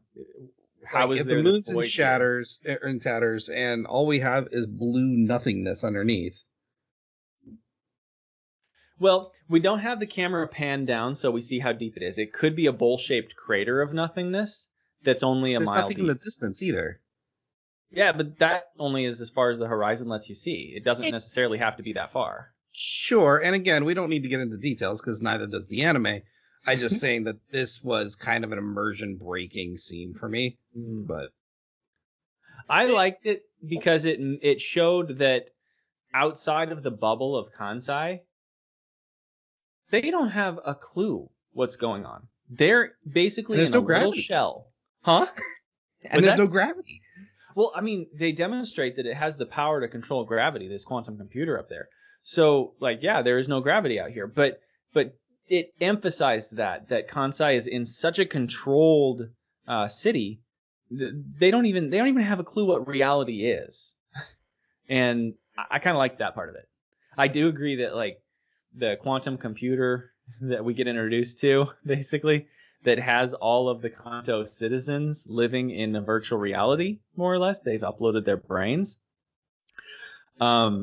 Coincidentally, as I was talking about last time, I listened to an Isaac Arthur podcast where he talks about transhumanism and this very thing. And apparently, based on the joules of energy, an optimized computer would be able to run millions of humans for millions of years on the power used by a light bulb. So it makes no sense whatsoever that this quantum computer that has the ability to change its shape, control gravity, and so many other things would not be able to sustain however many minds that were uploaded to it for millions of years and actually opt for some kind of biological hardware. That just Well, that's but ridiculous. you're saying the point. Their point is there. No matter how long it'll exist, there is a finite point where the computer will die. Just from half-life decay, right? Eventually, even if it's billions of years, there is an end point, and they're looking for something that wouldn't. Even though you would think, Yeah, even the an immortal implication was biological. that the actual physical hardware was going to break down at some point. Yeah. Not soon, but But- just the fact that it could at some point. But meant here's they the needed thing. What we're dealing with is, what is that physical hardware made of? It's just made of matter. And if they're at the technology level where they can already control and manipulate gravity, the kind of power levels, the kind of power required to do that, and the technology required to do that, it's not going to be in a single direction. That's going to branch out and it's going to affect technology in all kinds of different areas. And if you take, like, let's say it lasts for 1 million years before they need new hardware, there is zero reason that they couldn't create millions upon millions of these quantum computers in that time. So there's zero issue of redundancy to be able to Who's going to take build care of them? themselves. There's They a big could problem easily. here, Jim. What's that?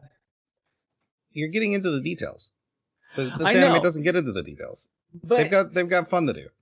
I know, and that's why I still think this anime is great, even though this is like one scientific thing that I'm looking at it and I'm going, okay, I can take everything else you've said and I can justify all these other things, but this one thing right here is so absolutely logically ridiculous that But they even I have pointed to out. just completely hand wave it. They even called it a trope.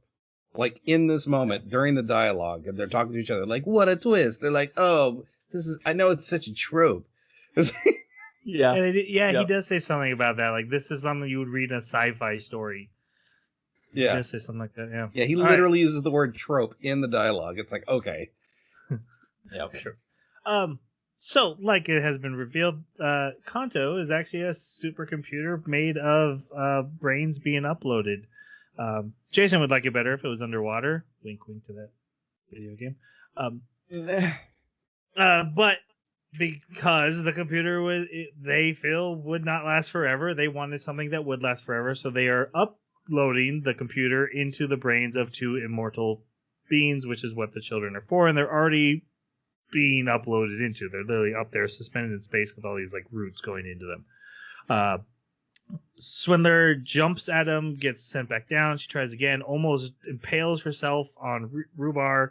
Hacker saves her. I have to complain about one other thing. Okay. Uh-oh. Here we go.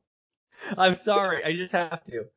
If you transferred even just thousands, tens of thousands, or hundreds of thousands of brains into this quantum computer and it's storing those brainwave patterns, how can you transfer all of that data of tens of thousands or hundreds of thousands of brains onto 2 brains and retain the structure? That's another thing that just doesn't make sense. So anyways, sorry. They can infinitely divide, Jeremy. It's fine. No, that doesn't work because then their brains would go Akira and their whole head would just continue to grow. Who knows? Maybe. Yeah, maybe. Anyway, Hacker is like, you can't save them. There's no way to save them. Mm-hmm. I will save them. From here.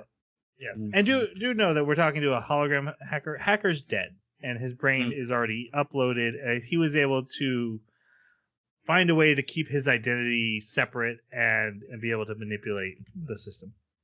So he goes into a video game tunnel.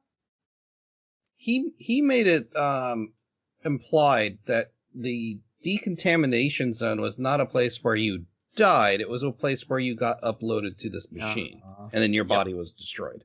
Right, which has happened to it.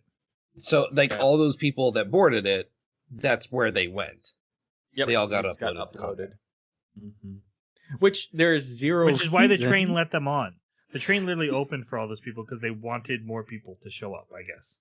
Yeah. Well, there's a concept of new blood when you're dealing with people who have aged a really long period of time. We don't know how long Kanto's been around, but they think that there's theories that new ideas need to be presented by new blood. Old minds just continue along the same path.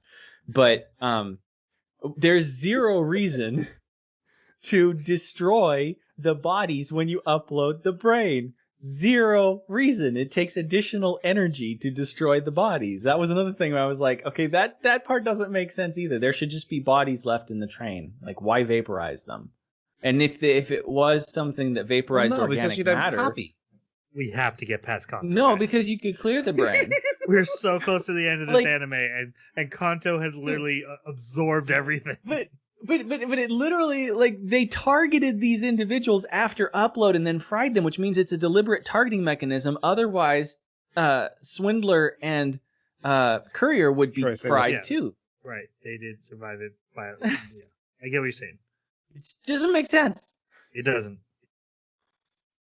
All right. So, Hacker's magic. Hacker Yeah. battles the system. There's this scene of him flying down a tunnel to get to the children as like missiles are coming at him. They keep hitting him and tearing off digitally parts of his body. Mm-hmm. Meanwhile, Swindler is jumping at them physically, and then Hacker actually loses, but then the spirits of the dead children that made both of them reach out, help him. I didn't like that. I didn't like that either. It's funny because in this moment, just like the cat mentioned, they shouldn't have given an AI feelings. He goes, they shouldn't have made the kids sentient. That's true. But if the kids have been boiled down into just their DNA, then where did the spirits of them? Haven't you read Five Nights at Freddy's? Yeah, but they're interacting with technology. That's what's weird. They're holding a coherent ghost form in technology and providing technological backup to hackers' figurative body in there. Like, it's just I wasn't a huge fan of Kanto before we went into this, but you guys have made me hate this because it's like a sore thumb sticking out the rest of the anime. Yes. And I think they even know it, because like Jason pointed out, a character literally calls it out, like, "Well, this is a weird trope that just showed up." I think they know it. It's the stitch they needed to tie everything together, and everything else is great, but there's this big ugly knot here that we need to move past. Okay. They saved the children. Hacker, it's like, I'm gonna send the train back, and I'm out. I died. He dies, even though he's still on her phone. Is he still on the phone? Or I don't know. Program he wrote it was like you His see symbol's his on little the phone. logo down there and it's loading, right? But at the same time, he's gone. So he put some kind of automated system on there, but she had to be aware of it because she puts the phone in a place where it can record because it doesn't put itself over there. But that would have meant she went outside, which would have meant she'd been seen. Like, this whole sequence that's coming up is confusing too. No, They get back. It's yeah. They get back on the train. The train's heading back to Kansai, and the executioners blow up the train. Yeah. And so her leg gets broken. Courier's bike is fine. His not mechanical arm is broken. And they're hiding as the executioners are searching the wreckage for him. And brother's like, I just want to give up. I want to be done. And so sister takes the 500 yen, which again I haven't brought it up that much, but it came up many times throughout the anime. You knew what was going to happen with it. Hey, I'm paying you for one last job. Take this money. He's like, it's unlucky money. She's like, yeah, you're right. It is unlucky money. You take these 10 kids. This ruined my life. Pays him to deliver the kids, and she's going to go distract them. And so she goes out, and the whole world is watching on TV. And she's like, hey, I'm an innocent person who got caught in the blast. Please help me. And they're like, that's clearly an Akudama. That's Swindler. She cut her hair. And they run up and they stab her. And she dies. There's a pillars that's a cross. And she dies on the cross. And a martyr. A non-criminal executed as a criminal on a cross. That's definitely not symbolic in any way. I did love how the executioner was like, "Ugh, she's still smiling. That's kind of creepy." Yeah. Smiling as she dies. Yep. So Swindler dies, and the entire world watches it happen. And this is the moment I realized in the OP they have been showing us every character's death scene. In quick flashes at the end of the OP, there's literally shots of each of them. The one I like the most is Doctor's, which is rose petals flowing out from her, but it's actually should be bloody footsteps. It's very good. But the image that stuck with me was, and when they first showed up, I'm like, oh, those must be their backstories we'll get, right? There's a cross in front of Swindler, and I'm like, oh, we'll get something about religion or something about her in her life. Nope, that's where she dies. And that was really cool in the OP. Anyway, so she's dead. The world is watched. Courier One last is making swindle, by the way. Yes, it the was ultimate swindle. good one. Yep. Courier is driving through the city. He's being attacked by mechs, and he's herded to the police headquarters, where he then is attacked by all the rest of the executioners and the police, and he's trying to fight his way out. Brother takes a stab for him, and then this little kid comes walking. We had seen her earlier. Her parents had been killed in the riots by the executioners. She walks up to Rookie, and she shoots him in the face with a gun, she just murders him. Chest. And, and she's like, my mom and dad shouldn't have been killed. And then we see that the entire city has risen up against the executioners, and Shark and Bunny are telling everyone executioners are just killing people now. They're bad.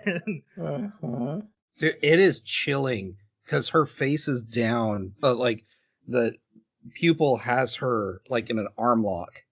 The little girl that just shot the other guy, and she's face down the concrete. Why'd you kill my mom and dad? And then slowly turns up. Oh gosh, it is chilling. Psycho child moment. Courier blows up the tower of the police headquarters and then drives through it as it's falling. And guys, this is a trope, and I know it's a trope, and it's a trope I'd love, and it'll always get me. When you play it's beautiful. When you play the OP in the climax of your anime, it's always gonna work on me. I can't help it.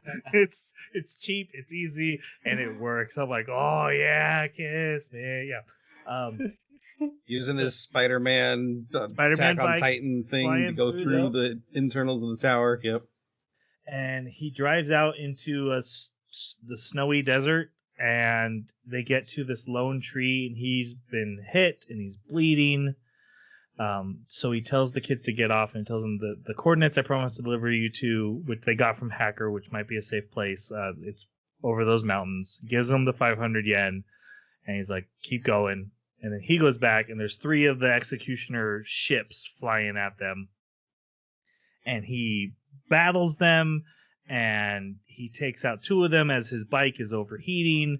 But then he gets hit in a blast, and one of the blades falls off of the rail gun, and the 3rd ship gets away. And then Swindler's last swindle comes to fruition. The power turns off everywhere, and somehow that slows down the ship. Even these airships. Yeah, that slows down the airship enough that he can pull up the railgun, put his metal arm for the 2nd rail, and then fire and blow it up. And then he dies as well. The city is burning as the executioners are taken out, and the police chief comes out and shoots himself in the suicide. Head. Oh my goodness! Saw that coming as soon as he walked out. So bad. Yeah, exactly. Because he's like, the death penalty. That's right. I deserve the death penalty because of all these thousands of innocent citizens that I just sentenced to death. I thought he was going to turn on Boss and be like, execute her. She's the Akudama. And then, when he pulls the gun in his mouth, I was like, oh no, I was wrong. Other direction. Yeah. And the ending is them finding a tunnel and a cliff face on railroad tracks and entering inside of it, which is also shown in the OP. The shot of the 2 of them holding hands with a circle around them. Which is weird because that's one of the last things Swindler sees before she dies as well. Yeah. So, did she have some portent that it was going to happen? That was kind of a weird thing to look back on now. And don't think about it. Come on. That takes us to the end of our discussion. Any last thoughts on the ending? Just that I really liked. Like with Agame Kill and other anime that are kind of one-shots, this was a complete package that I was really happy with, that it was a 1-season thing. Like, we didn't get a cliffhanger where I've got to wait for season 2. And how that even I can enjoy longer form anime, but then I can also really enjoy a shorter tell me the story and I'm out. And this was definitely one of those. Mm-hmm. Yeah. I really liked the fact that all the characters died. I have only seen that in a couple other anime, and it's extremely touching when it happens, especially when they do it in ways that get you. So I did not expect Swindler to die. I didn't think this was going to be an anime where all the protagonists died. I thought we were going to have 4 of the 7 survive or something. But no, every one of them gets taken out, and many of them have extremely memorable death scenes. Swindlers. For at least 2 episodes, I thought Brawler was coming back. I was like, oh no, Brawler's not dead. Yeah, how many times did he just get up whenever he needed to, right? Yeah. But especially with Swindler's death, it completely changed everything she did leading up to her death, and including her death, completely changed the trajectory of an entire city. We don't know what's going on besides Kanto and Kansai. We know that the moon got shattered. What if this is the last vestige of humanity? She may have just altered the trajectory of the last humans on the Earth, if that's the case. That's huge. So I think that the anime did a fantastic job with giving the characters depth and weight to their actions, especially the protagonist. But even Courier's death, I don't know. I felt it. It was so well done. I love the way he would go, tisk, Whenever something wasn't going perfect, I guess I'm going to have to use my arm as the other rail. That's darn it. I don't know. It had these interesting, subtle quirks that I loved. I had expected deaths, especially once I realized, okay, if the Danganronpa guy's involved, then they're not going to have problems with killing off characters. Did not anywhere expect everyone on the team to die. So yeah. And as far as what you had said, Jason, there's something so satisfying to me about getting a conclusion. It's just 12 episodes. Here's my story. Here's the character arcs. Hey, Naruto's still going. Good for you. But when do I get my satisfaction? And I get some stories are longer form. That's fine. But it's just very satisfying to have that ending in my hand to get the full thing and just be able to walk away and say Akudama Drive was really entertaining and a good anime. I still want more seasons of ReZero and My Hero Academia, but I totally agree. Some stories are meant to be short form, and they do a fantastic job, like this one. All right, let's go on to our final reviews then. Jeremy, it was your choice. What do you give it? You know, when I first set out tonight to talk about this, I was sure I was going to give it a 5 out of 5, but that whole Kanto thing and just some of the logic snafus at the end, I can't. I still absolutely love this anime. I thought it was a great ride. The characters were awesome. The world was awesome. But I got to give it a 4 out of 5 because that is going to bug me. And they come back to haunt me. So, wow, that was interesting. Everything froze for a minute there. Yeah, I lost you guys for a second, but we did get your full review in before it froze. Okay. So 4 out of 5. All right, Jason, what do you think? I have to disagree a little bit about the world building being awesome, and also like the complete disregard for physics and in order to tell a fun, interesting moment. That's just kind of not my style. Stuff like that kind of bugs me. The characters were really great, especially like not only together but on their own, and I had a lot of fun with it. It's on the high side of a 3 for me, but definitely only a 3. It's not something I'd want to watch again, but I had fun watching it. I'm going to go ahead and give it a 5, even though I agree the world building isn't the solidest thing, and it does have a lot of tropes, but it's also, it's instead, and I think it very much declares itself, I'm about symbolism, I'm about themes, and I'd rather have that over realism any day. That is my style. And it was, man, I had so much fun watching this. It helps that, you know, it comes with movie references that I love. It helps that it comes from a, you know, creator that I enjoy his work. It also helps that I didn't know what I was expecting when I walked into it. It caught me by surprise, and that's what I watch anime for. So it's a 5 out of 5 for me. I will remember this one very, very fondly. All right, so now we talk about what's next, which is an anime called Talentless Nana. It's 13 episodes. It is about a school of superpowered children being trained to use their powers, and a talentless student in the school.